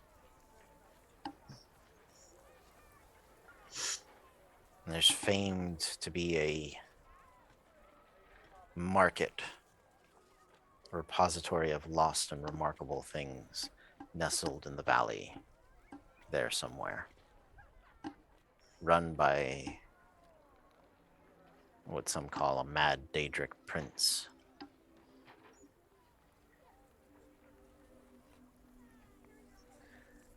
So perhaps there. I mean, if there's anything more, Jeff, I don't know what it is. Yeah, that does feel Jeffy. All right, all so to the mountains we go. Do you guys stay through the festival? We Or do have you leave? to. Or do you leave town before 12:36? I have to stay long enough to grow the totem, Yeah. Yeah, but I made no promises to help the town. that's true. Um, So there is no wrong answer. I am just curious what the team does. I think Terrence wants to say when he went off in search of food to bring back, like he actually kind of for the first time since coming here started enjoying himself, like talking to Okay. people, like stopped and played a few games. Because everyone was scared and there was no music. He felt felt at home. like Nora, he didn't feel like he was the only person that was just kind of sad. Oh no. And so actually was God. able to kind of enjoy himself for the first time. Like he probably stopped, and the reason that he only slightly beat back Allison was he probably like stopped and actually played a couple of the carnival games. So he wants Terrence's vote is to stay. So you Lauren guys- is very confused. You guys can absolutely stay and not interfere. You can use the knowledge that you have gained to avoid becoming embroiled in this particular side quest, or you can stay and participate in and try to help save the town or what have you, fix this problem for them, or you can leave early. So I'm hearing all those in favor of staying and not getting involved, raise your hands. Jackson just wants to stay because he wants to know what happens at 12:36. So he will almost have to be like tied down to not go see what happens at 12:36. But Okay, he won't like go against the group. But he would like to stay. that's fine. Yeah, same. So 2 half votes for staying and being involved. Allison, what do you want to do? Allison will do what the majority of people look like they're doing. So if other people, so let me rephrase. This is a player vote, not a persona vote. What does your persona? What would they want to do?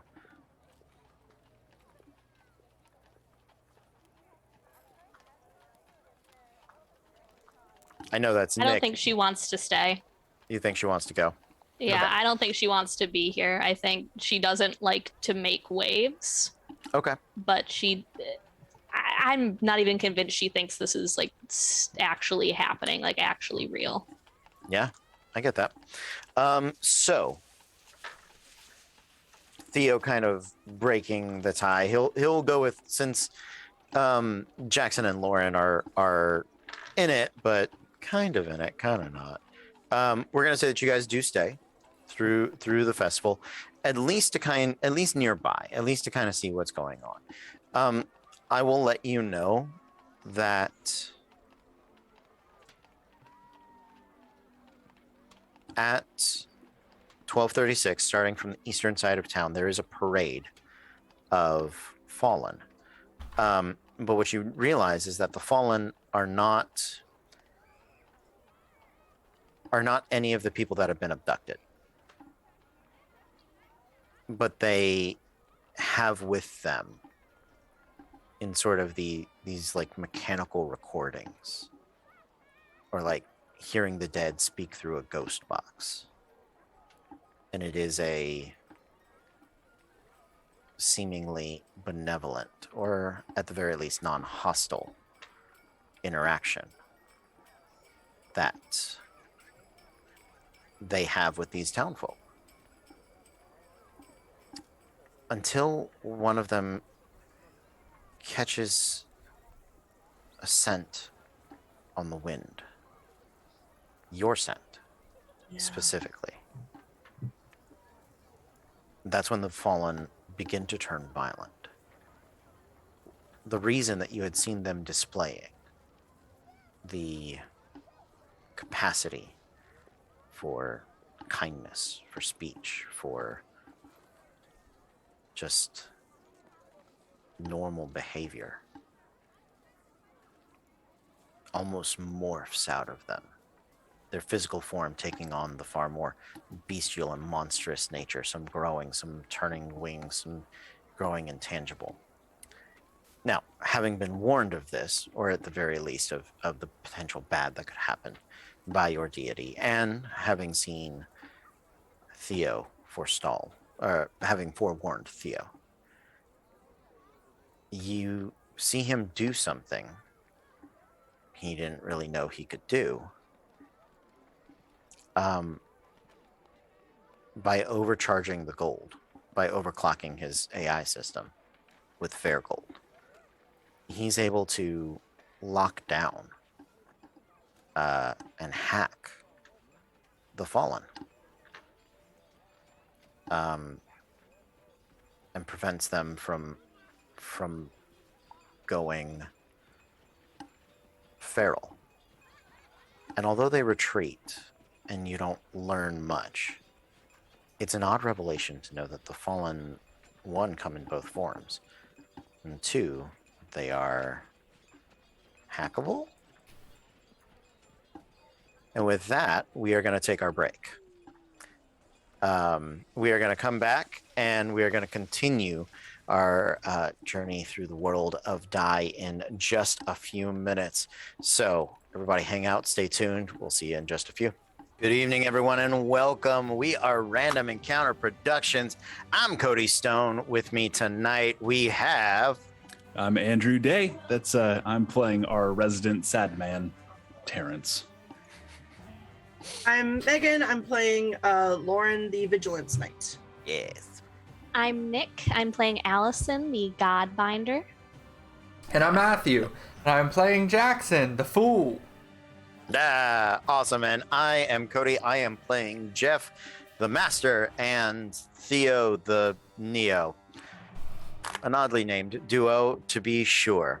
But let us return to the world of Die, where our group of friends finds themselves, having been here for at least 6 days, embroiled deep in a deadly and dangerous combat.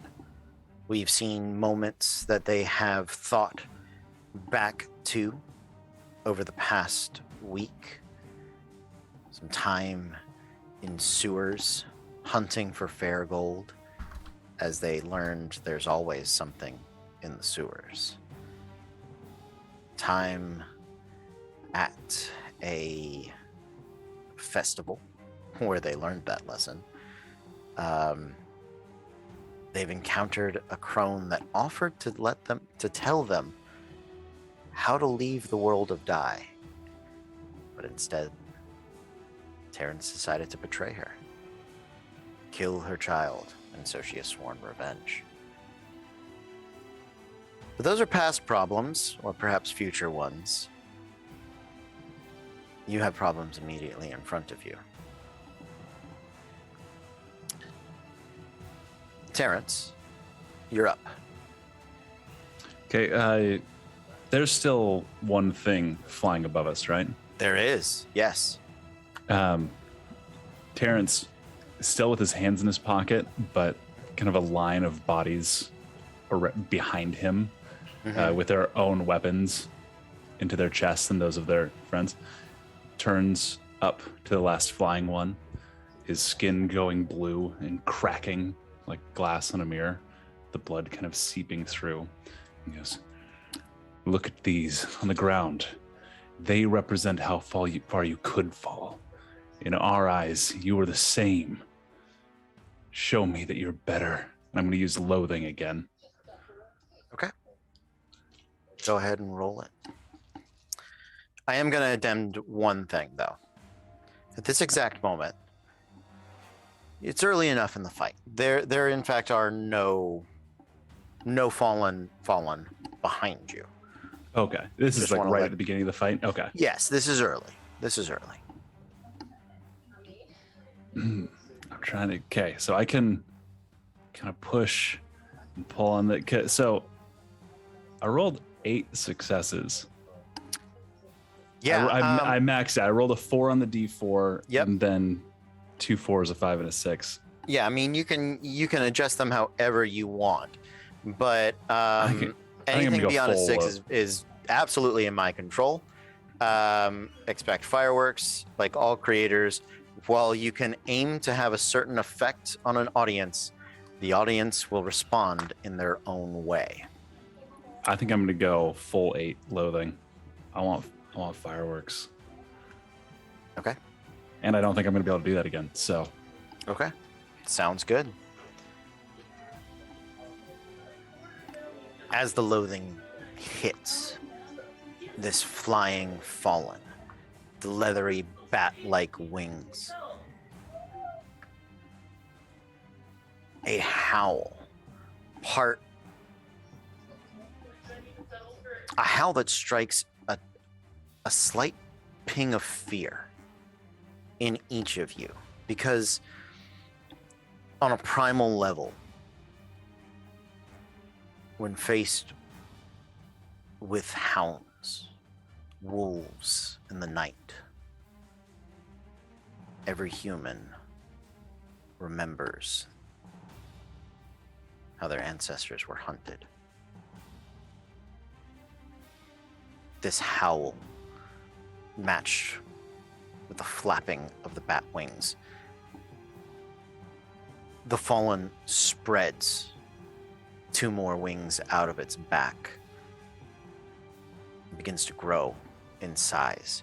But the howl is contagious. Actually, it's not. It's not contagious, but there is something else howling. It's not howling, it's yelling. Terrence, you cast your eyes across the field.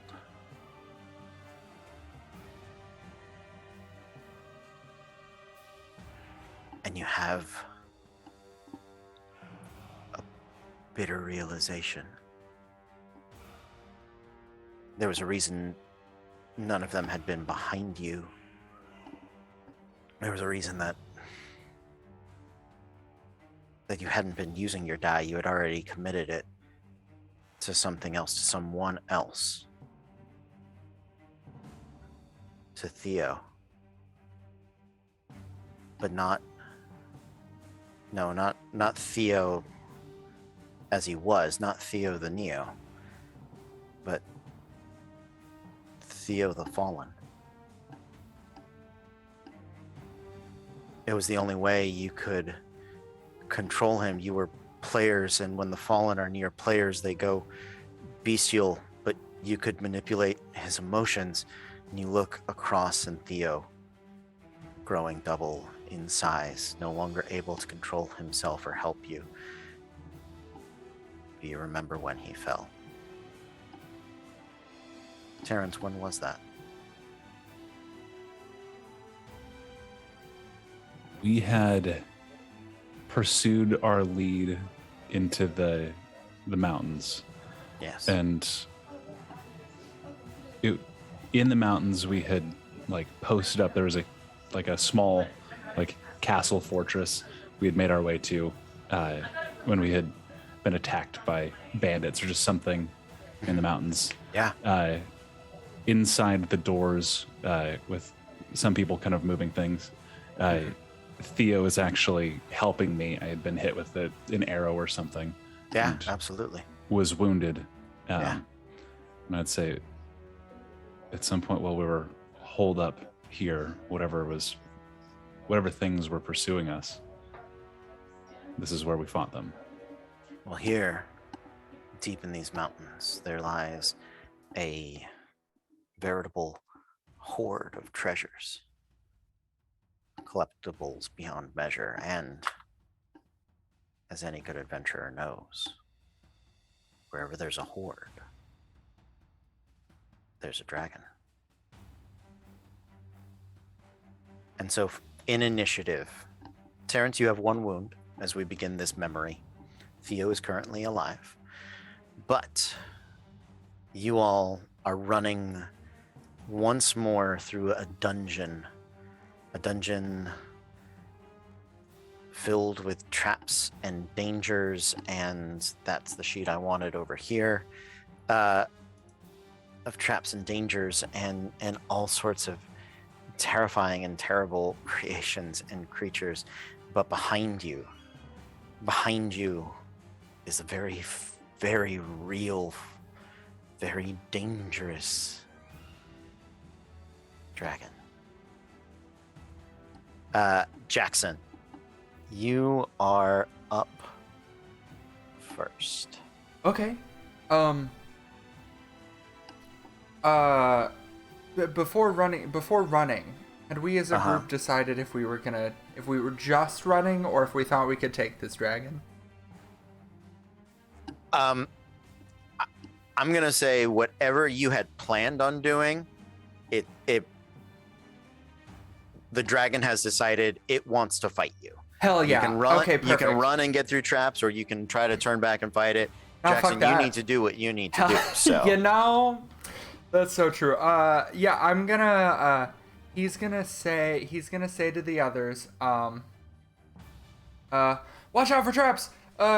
Keep going. I'll be right back. And then he just kind of like does a quick turnaround and then runs towards the dragon and we'll try as it like goes down to bite at him as it goes by. He's gonna try and run up its snout and then get on the back and like poke it in the eye.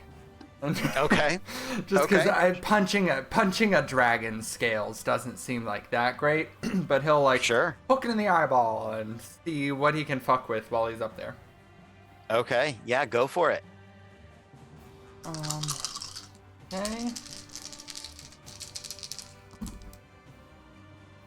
Okay, so a couple your of things. D6 hasn't rolled a 2, 3, 4. It had you haven't not. used any of the flute. Really? It had not. It was either a 1 or a 6. So, Okay, great. Keep going. A couple of things happen. Great, First, let's do it. First, I got 2 successes. But Okay. I also rolled a flute. Okay. So,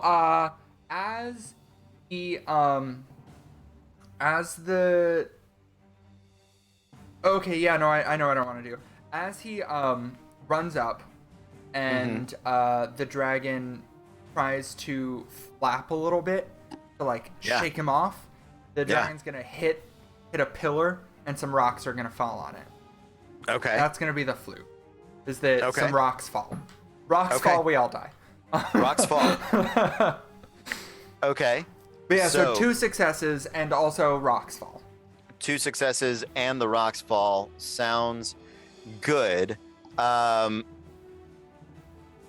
just double checking. So the fluke, you are safe from. Yes, I believe so. But not your friends are not always safe from them. You know, probably. Yeah, I mean that's just how. So it's basically like I get to say a thing, and then you get to change it. And then if I roll a bad fluke, if I roll one of my X's, then an unfortunate thing happens to either me or more likely the people around me. Got it. Okay, so the rocks do fall, and as they catch on the back of the dragon's neck, it shuffles them back up and away. But Jackson, you realize the dragon scales are. I'm gonna give that 2 successes for you. Okay. And with the 2 that you rolled, as you come crawling up it, to punch it in its eye. It closes its eye, and when you hit it, you hear the bones in your hand crack. Oh, ow. I will go ahead and out of game let you know. The dragon's defense is 5.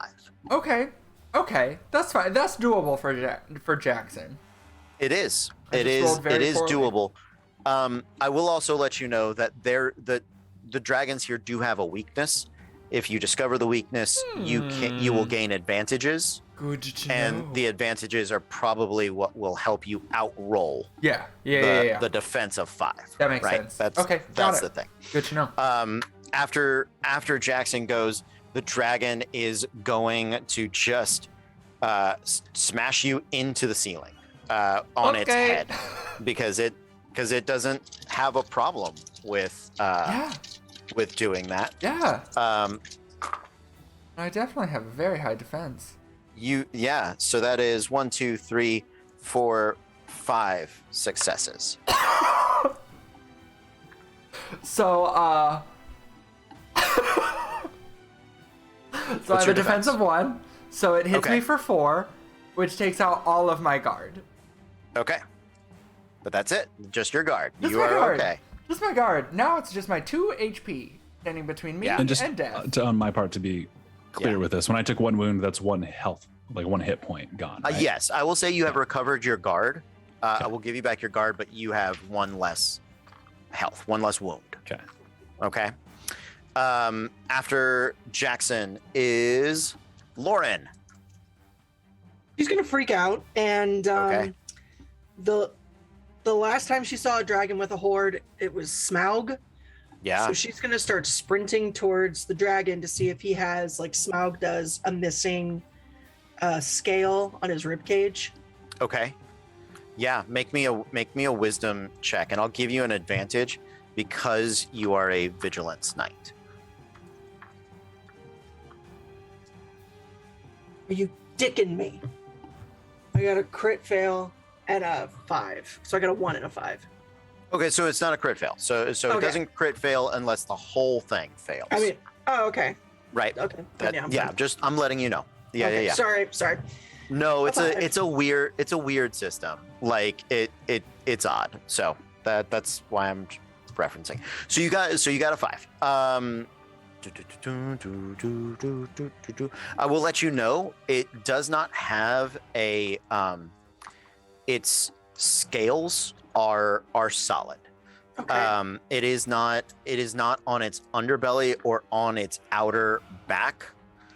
But you know Jeff wouldn't create an indestructible dragon, 1. And you start to think about special materials, perhaps, or maybe from inside. Yes, inside. Eat me! Eat me!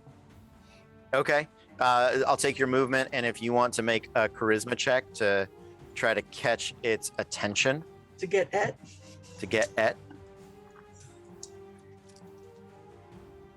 Oh no, a 4 and a 2. She is not charismatic. That's No 1 one success. sees her. That is 1 success. It looks at you, but it does not. You have not sufficiently angered it for it to completely focus on you. Okay. I will say, I think your emotion level is at the very least interest, and or maybe a 2, because you were just really scrutinizing it, trying to find a weakness. Thank you. Yeah. After Lauren, the dragon is going to wing beat its way down and is going to I'm going to need all of you to roll dexterity.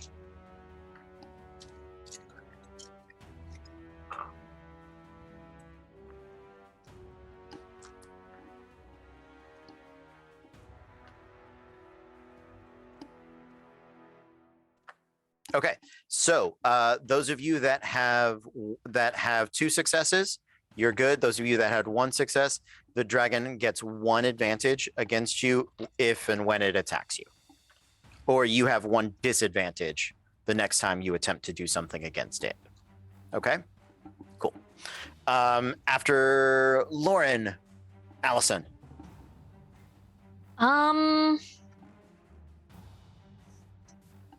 I don't know what Lauren is doing, but I know she's trying to get the dragon's attention. Yes.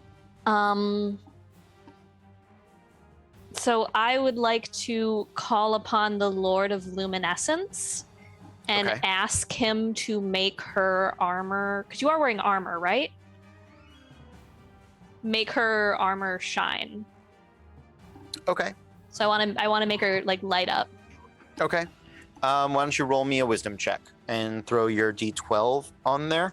Are you attempting? Do you want it to be a miracle, or are you just attempting to put together a spell? I think I'm just attempting to put together a spell. A scripture? Okay. What'd you roll? 1 success. Was it a 6? It was a 6. Great. I'm gonna say you get to, her armor does start to shine, and that's gonna give Lauren 1 advantage on her next check against the dragon. All right. Cool. Terrence. Theo's holding you up right there as you guys are crawling, running forward. He said to keep going towards the traps. I don't think there's anything I can do against a dragon. Yeah. Unless you can help them. I mean, I tried to hack it. It didn't work. So I can do traps, or I can do laser pistol on the dragon. I can't do both. Laser pistol on the dragon. I'll see if I can't figure out the traps. Okay. All right. Good luck. Yeah. Make me a wisdom check. Or intelligence. I'll take either one. Either or, that's a critical fail. Critical fail. Okay. Sounds good. As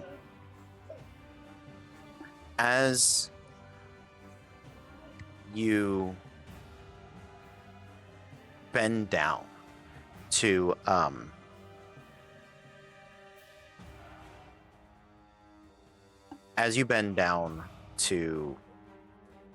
deal with the tripwire of this is a classic dungeon trap, right? You see the tripwire, you get down there, your death touch begins to cold over in your hands. Man, you kind of wish you had a knife at this point, but you're doing what you can with it. You suddenly feel a hard shove in your back, and what's your dexterity? 2. Okay. Roll me dexterity. That is 2 successes. You do a forward combat roll like you did them before you could walk. And you hear a shung, shung, shung, as blades come whirling above the head of the penitent man. And much like a last crusade, you come to your feet and you turn around, and Theo's there looking at you. Last crusade traps, come on, these are classics. And as he's saying it, you see his chest turn red, and you hear echo through the cavern, Kalima. And from inside, a wicked claw holding his heart comes thrusting through his chest at you.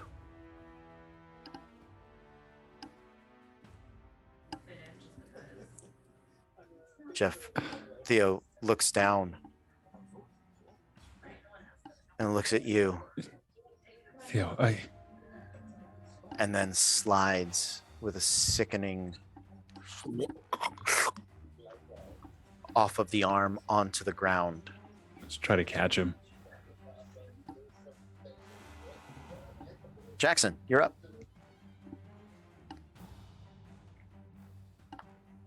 Okay, fuck. I heard Lauren say eat me. Yes. So I think, he's gonna try and shove himself down this dragon's gullet.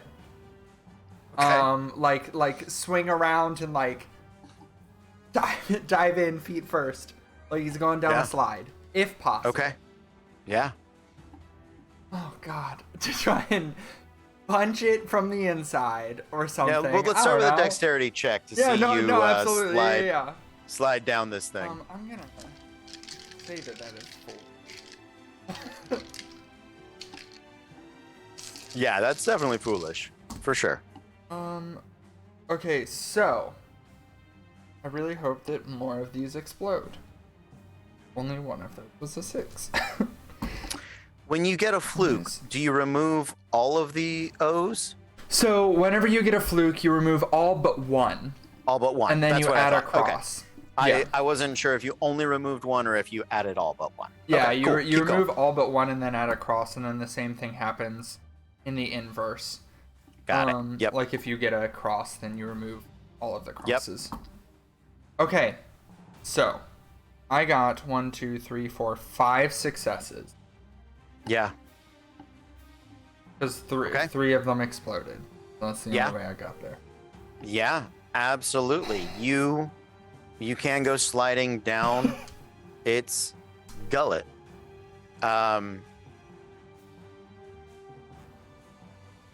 Now, I guess make your attack roll.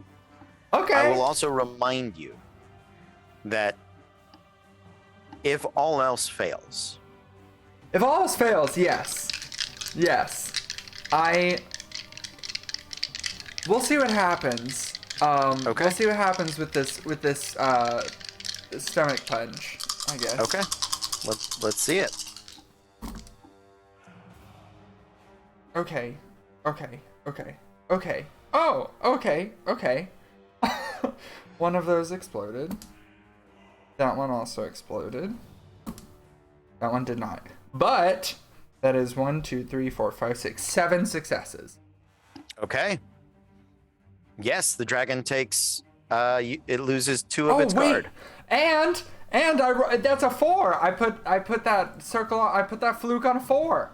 Yes, you did. So a fluke happens. All right. What is the fluke? I'm gonna.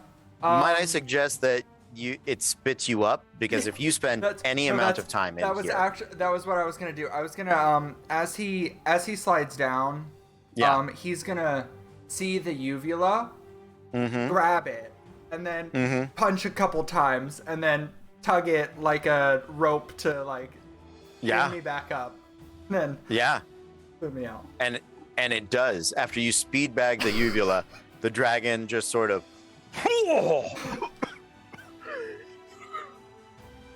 I don't think that was it, guys. I don't think that was it. So the dragon did take damage. Perfect, It did yeah. take damage. I don't think that was its weakness. It still had some guard. Fair. And it does have some hit points. Yep. Okay. In response, as the dragon is hacking and coughing, it is going to breathe fire at all of you. Okay. So that is a 3. The dragon is going to use its advantage on Terrence and Lauren. So green die is the advantage die. Green die is a 5, and then it has 2 successes. So total of 3 successes. It's not going to ignite any of you, but you're all going to take 3 damage to your guard or to your wounds. You can deduct your defense. I'm out. Yeah, with deducting my defense, that brings my 2 health to 0. My defense is 0, so I took all that. That's You I'm have a at. defense of 0? Yeah, Are you at 0 or are you at negative? I'm at 0. Great. It was exactly what it needed to take out my guard and remaining health. Okay. Lauren? My guard's gone. That's it. Okay. Allison? She said, I'm fine. I took a point of health and I lost all my guard, but I'm still up. Okay. Lauren, you are up. It is your turn. Okay. She's gonna turn around to check and see how everybody else did after the fire, and switch from movies to TV shows, and drop the pizza as the community apartment is on fire in front of her. Who is behind? Who Kali Mod Theo? You look, and it is akin to a wax mannequin of the Kali Ma character. Okay. So he has no heart, and Terrence the Menace is down. You can tell the difference. Yes. Terrence and Jackson are unconscious but breathing. Like they're moaning and rolling. But Theo is pooling in blood. Okay. She's gonna grab. Is Jackson still on the dragon, or is he on the floor? He's on the floor. He's on the floor. Okay. She's going to run and grab Jackson and sort of try to start dragging him away. Look up to the ceiling. Yeah. And hold up her sword and yell, "Heimdall! We could use an exit!" Okay. I'm going to say your vigilance is probably at a 3 right now. Okay, does that mean I can punch God? No, not yet. You can I can fight a dragon. creative violence. You can utilize creative violence if you would like. Okay, then I'll do that. So it doesn't. You don't have to necessarily change anything that you're No, that's fine. doing. I'll just take out the dragon. Well, with the description that you have given, I need you to roll a d8, and you want to roll above a 3. Cool, I rolled a 3. Okay.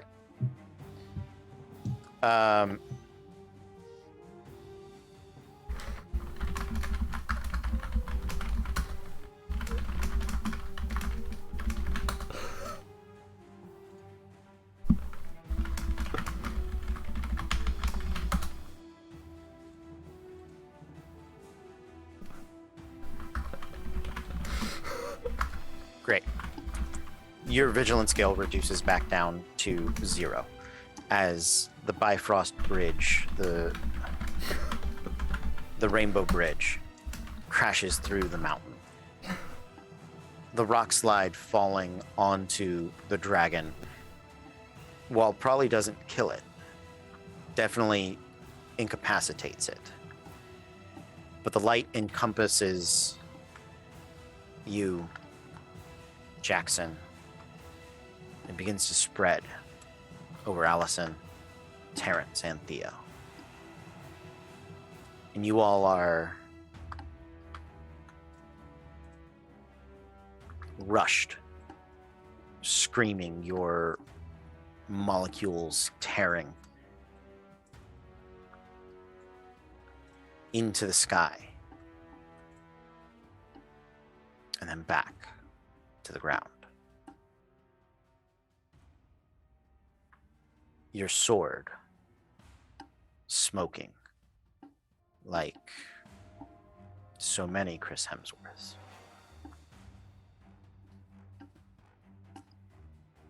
What is your guard and wound situation, Allison and Lauren? I have no guard, but my health is at 3. Okay. No guard, health at 2. Okay.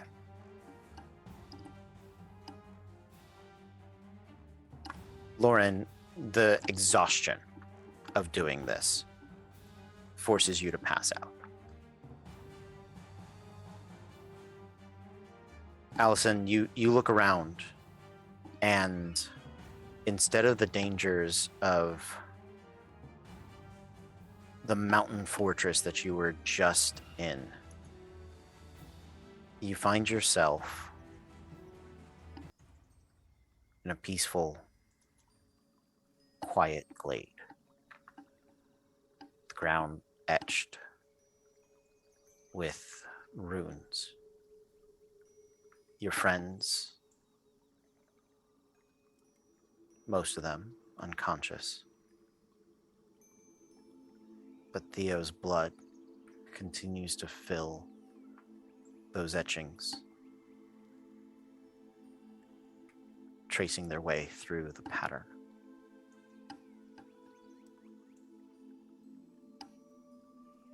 What would you like to do? Since the rest of them seem stable, she's gonna rush to Theo's side and attempt to heal him, I think. You know he is beyond your scripture's healing. Mm-hmm. So, what do you do? All right, Lord of Luminescence, you're about life. There's someone down here that could use some life. And I will ask for a miracle. That is, that is putting it mildly, to say the least. Darling, that is, man's not in need of a hospital. He's in need of a morgue. And unfortunately,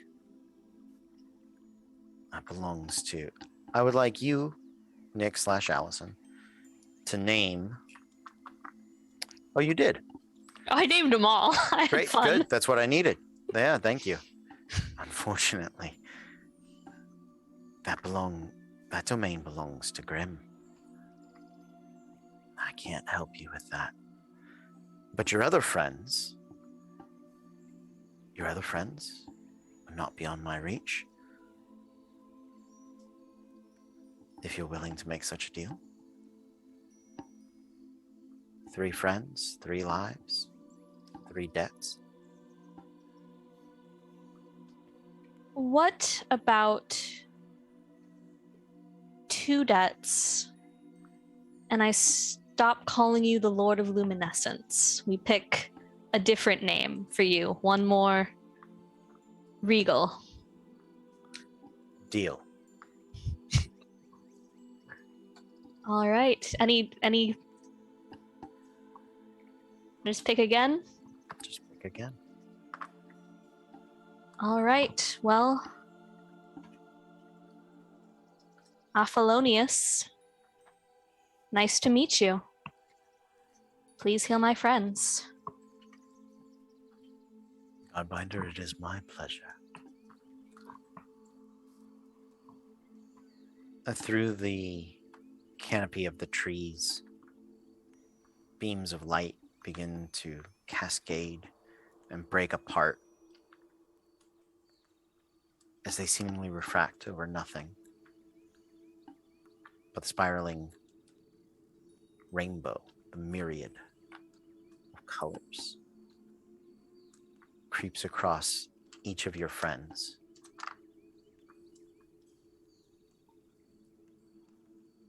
And almost in a chorus, they breathe deep. A tremendous sigh of relief.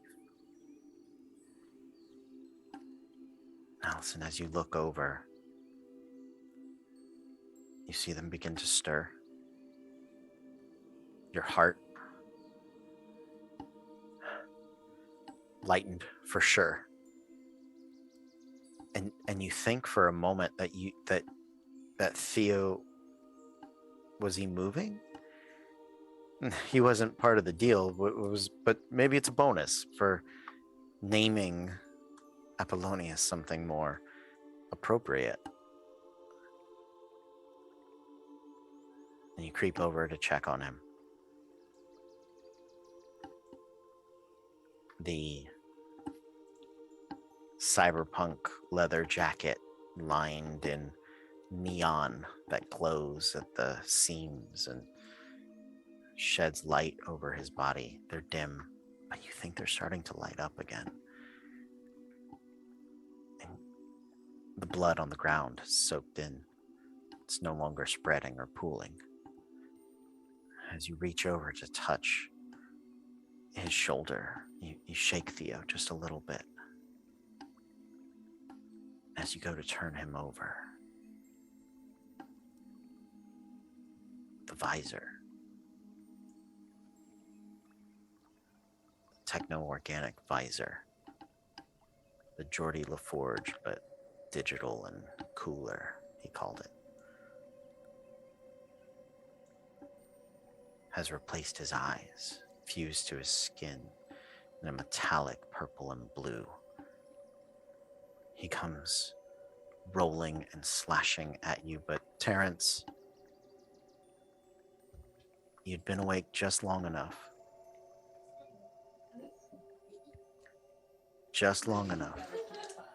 to use your die to influence Theo. I think pensiveness. That's where I go. Okay. Is the first thing that Terrence would have done when he woke up was look for Theo, and so seeing that, Okay. just the calmest emotion that he can. Sure. I need you to roll it.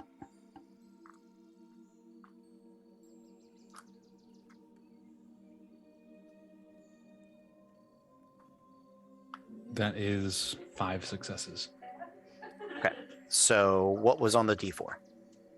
The D4 was a 3. Then I got Okay. 2 2s, a 5, and a 6. Great. So you, to get to the level you want, you take the 3 and probably reduce it by 1 or 2. You want to get him in like a 2 or a 3. Okay, yeah. Yeah, I mean, if you start pushing him way over it, where he starts fighting it. Okay. Yeah. Or where you don't want to drive him to the I am so sad I must claw things out of myself place. Yeah, just it'll take him right to a 2. Yeah, absolutely. And with that, we return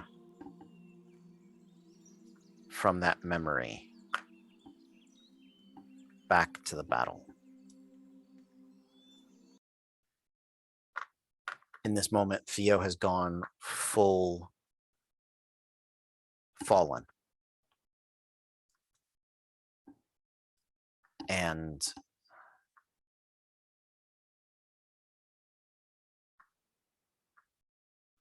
what do any of you do right now?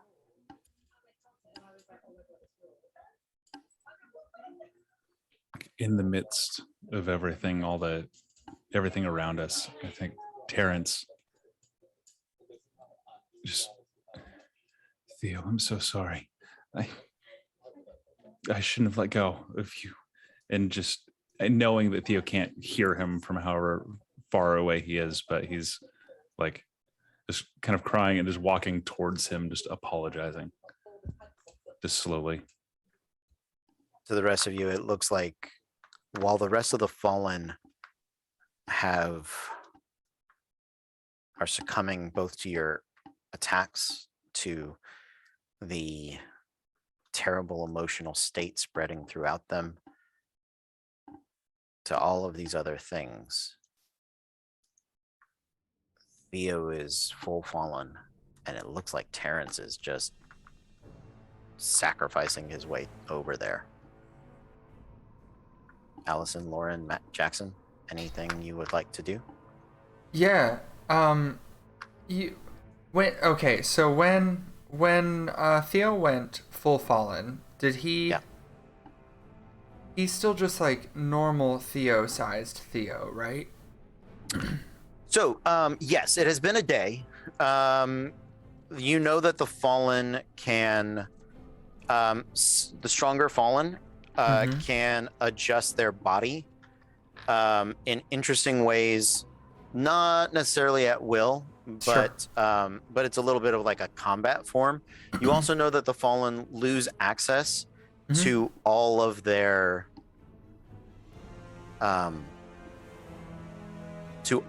special class abilities. Oh, okay, sure. Okay, I would like to. So I've recently grounded after my aerial combat. Yeah. So I'm gonna look at Terrence and be like, "What the fuck? Do something! Don't just walk over there." And then we'll go running.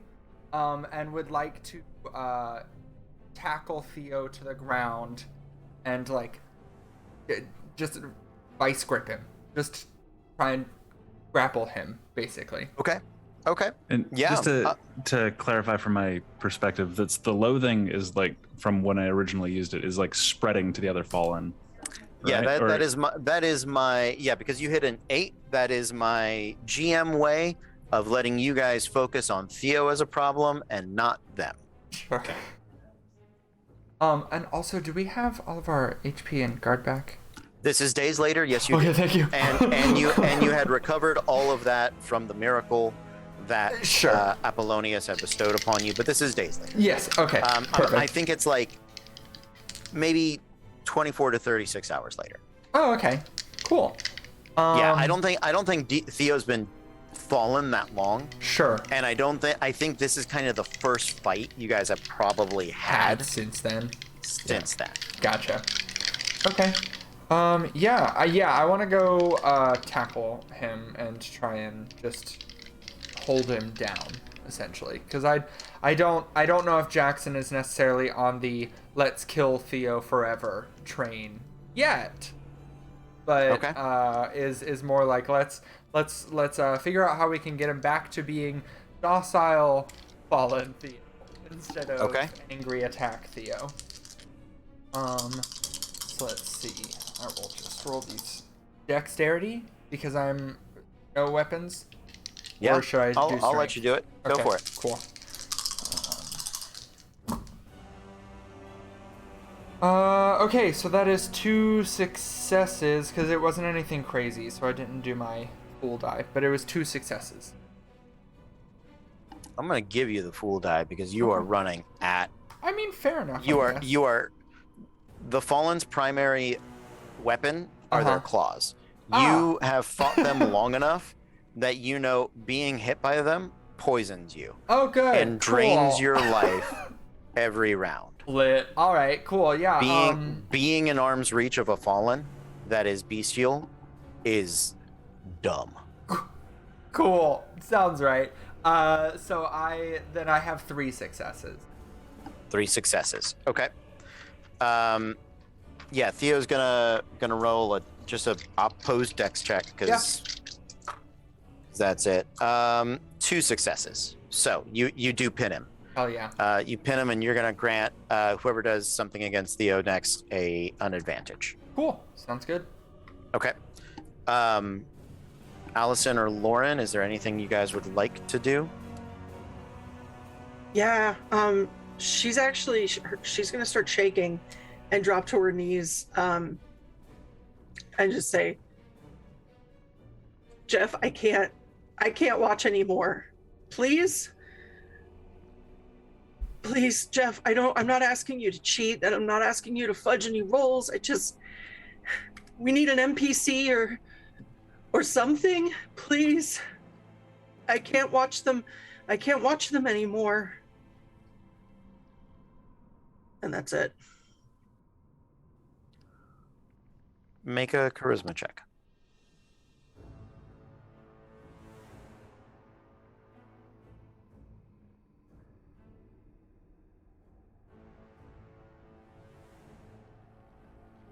One success. Okay. Okay.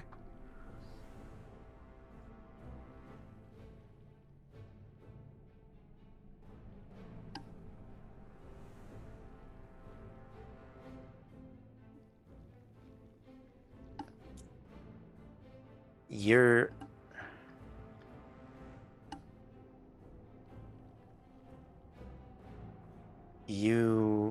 hear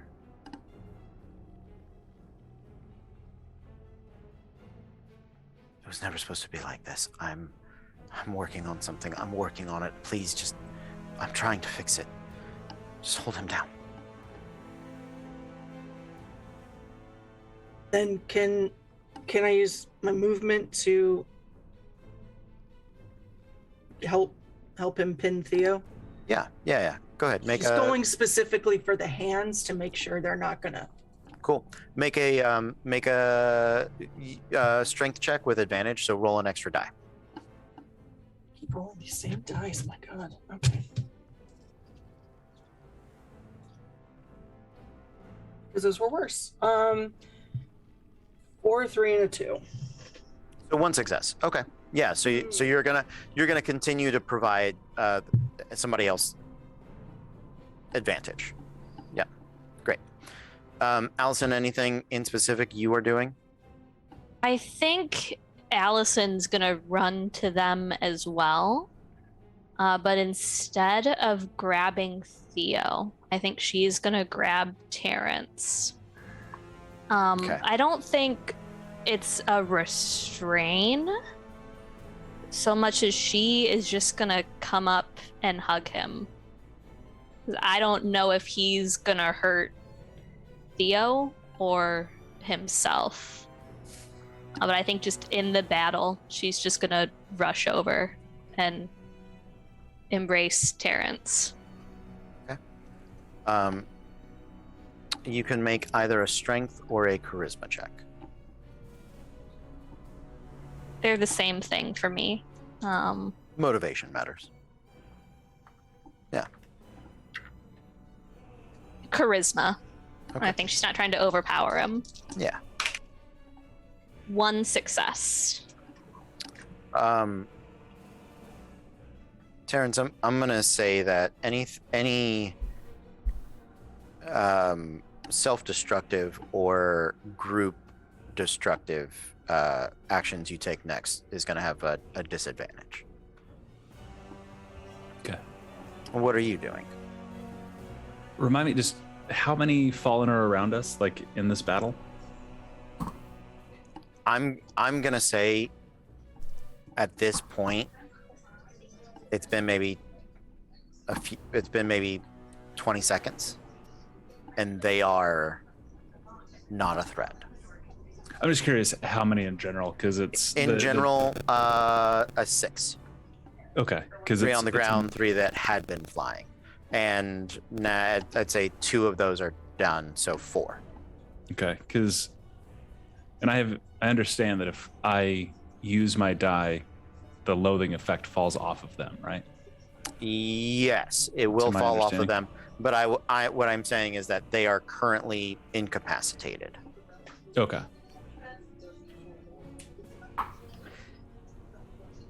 It's fine, Allison. I just need to talk to him. I can get him back under control. Be prepared if any of these are able to attack us. And just kind of push her hands away. Okay. Start walking towards Theo and Jackson Lauren that are on the ground. Uh-huh. And I'm going to try to use my die again. We're going sadness. We're going to step up from pensiveness. Okay. I mean, you can return him to pensive. Okay, yeah, we'll try to return him to pensive. So. Yeah. That is 2 again, because I have 2 successes on the die, 2 on the d4, so 1 down, 1 back up. Perfect. Yeah. Theo begins to regroup. And we follow his eyes as they look sad, scared, worried for his friends.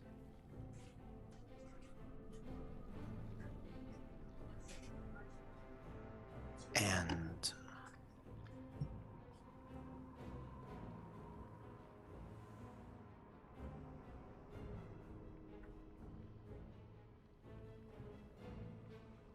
we go 12 hours earlier.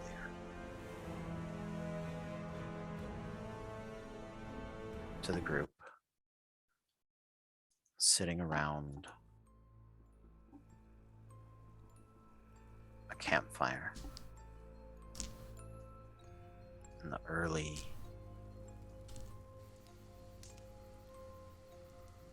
moments of the morning.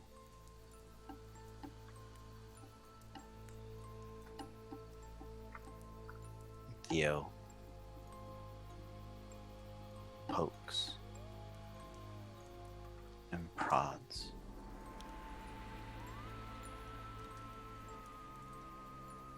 at the flame with a stick.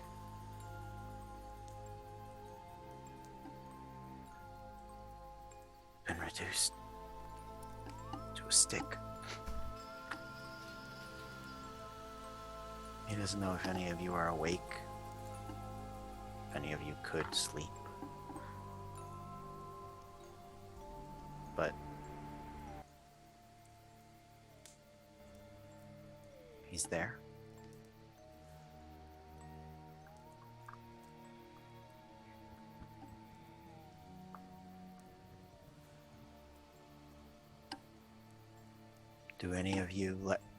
Are any of you awake? Do any of you acknowledge him for what he says?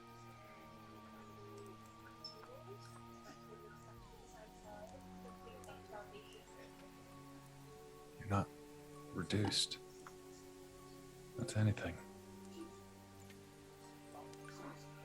We'll find a way to fix this.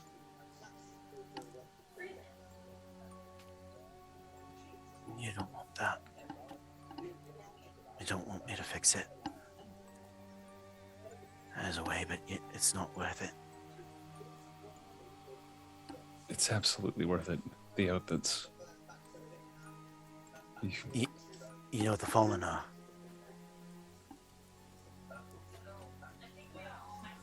I thought they were just part of the game. You're not wrong, are you? You're more than that, Theo. That's...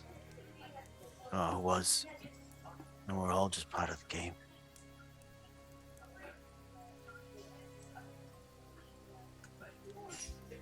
I can find Jeff. We'll make him fix it. Like, he's got to know how to fix it. He couldn't have... I know how to fix it. How can we fix it? The Fallen Nut. Like the Fairfield. The reason I could have hacked them. Part of the programming. Written into the code. But I like files in the trash bin.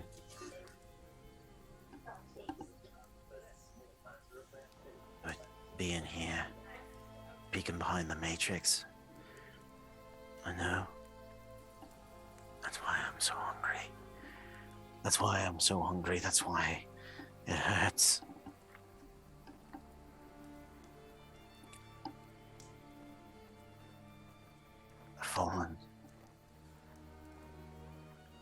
Fallen that kills another player gets to be alive again.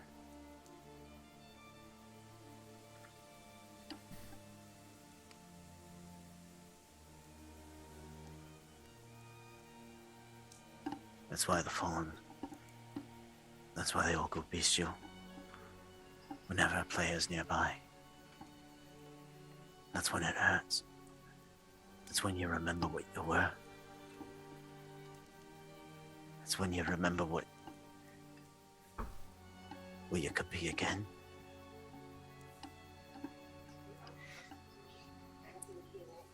Do you know, are there any other players in the game? Or is it just us and Jeff? I don't know.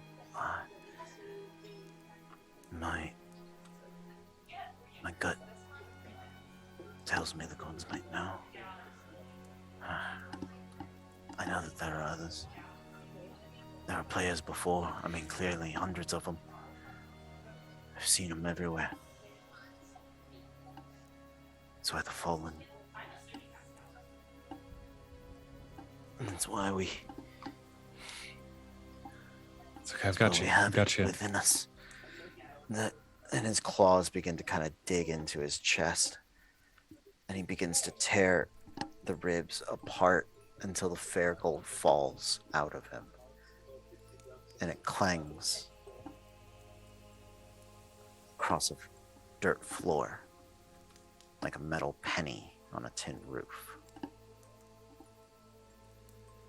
And he slumps over. He slumps over in a way that you swear he was dead. Same way you've sworn so many other fallen were dead.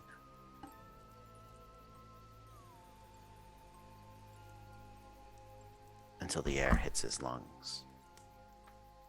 The digital metal screech knits his chest back together.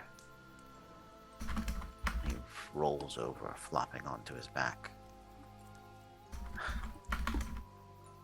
That's it. Oh Lord, no. More happens. The more the code degrades. That's why we make the fair gold. So we're part of the program. We'll fix you, Theo. Whatever it takes. Whatever it takes. And as we return to the battlefield, in the distance, on a hill, his cloak blowing in the wind, a great staff, the sunset at his back, you see Jeff. Then in an instant, he's there beside you all. I am so sorry. It wasn't meant to be like this, but I've been listening, and I agree. Whatever it takes. I found it. I found a solution, but the other masters are meddling.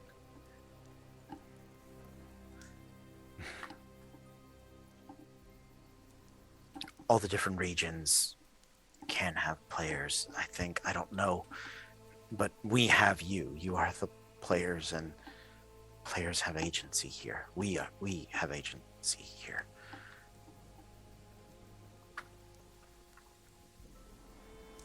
That's why they've made it difficult to find. But when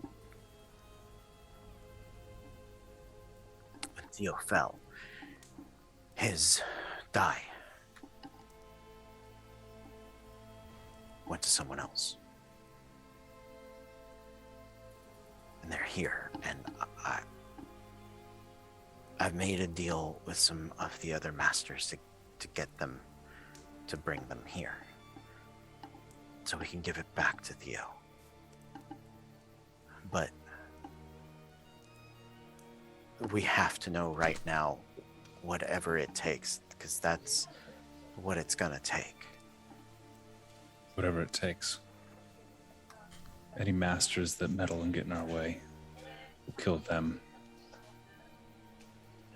And if we can't bring Theo back, Jeff, I'll kill you.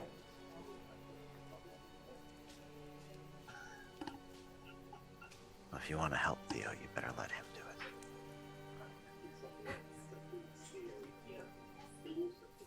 it. Terrence helps Theo kind of to his feet, gets his arm over his shoulders. All right. Head to these woods.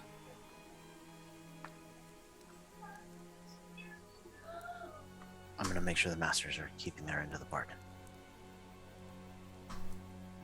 I'll meet you there. All right, sounds good. And as the sun sets and our friends look into the horizon to see where they're headed, Lauren, you glance at the map and where X marks the spot. And you remember those woods. You've been keeping your eye on them for almost a week now. And that is where we are going to end tonight's adventure in the world of Die. Oh man. Holy shit. How is everyone doing? Okay. Great. I'm shook. Great. But good. In a good way. The best way. It is okay to be shook. It is a rough reveal. It is one that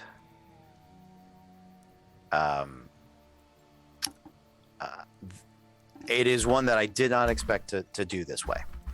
But Theo, Tom, not being available, gave it a different spin, which is good. Yeah. Which is very good. I am shook as well. It is rough, and it was real rough. In particular, just watching my friends, one, have the realizations, but two, bless you and thank you for being invested. Things like this only work if players buy in, right? And so I really appreciate that. But at the same time, sitting here being like, yeah, let me just twist the torture knife a little more. It's why we play this game. We all want to feel a little bit of that trauma, right? A little Oh, catharsis, right? Why not? Is there anything you guys would we finished a little early. I wanted to take the moment for us to decompress. We can end the stream, or we can is the chat okay? Are you guys in the chat okay? I want to check in on you as well, because aftercare is not an option, it's a requirement. So yeah, if you guys would like to chat, we can end the stream. What do you guys feel like doing? Everybody hydrate for me. Y'all need some. I need some water. Yep. Good hydration, Megan. Nicely done. I'm glad you're okay. Happy days. Thank you for piping up. Thank you for checking in. I really appreciate it. Thank you, Tristan, for enjoying it. Yeah. Yeah. It is an interesting game. It's an interesting system. It's a very interesting world. And I'm gonna read these comic books. Yeah, honestly. yeah, definitely do. They are good. They are very good buys. They're available also on Comics Unlimited. That's where I have them, and it does the like cinematic view where it'll like cool. zoom in and move over here, right? And that because it is such a cinematic world, and it is a very visually stunning book. The art in it is wonderful. You should definitely. So yeah, I check it out. Definitely check it out and support. They're gonna have a Kickstarter the Die RPG in November, reportedly. Yeah. So go check them out.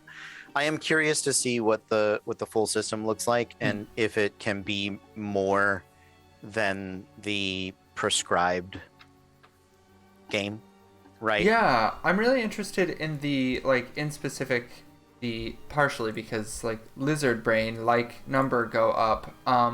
So part of me is really interested because the PDF for this one so far is this is the way to play it if you do not want to progress.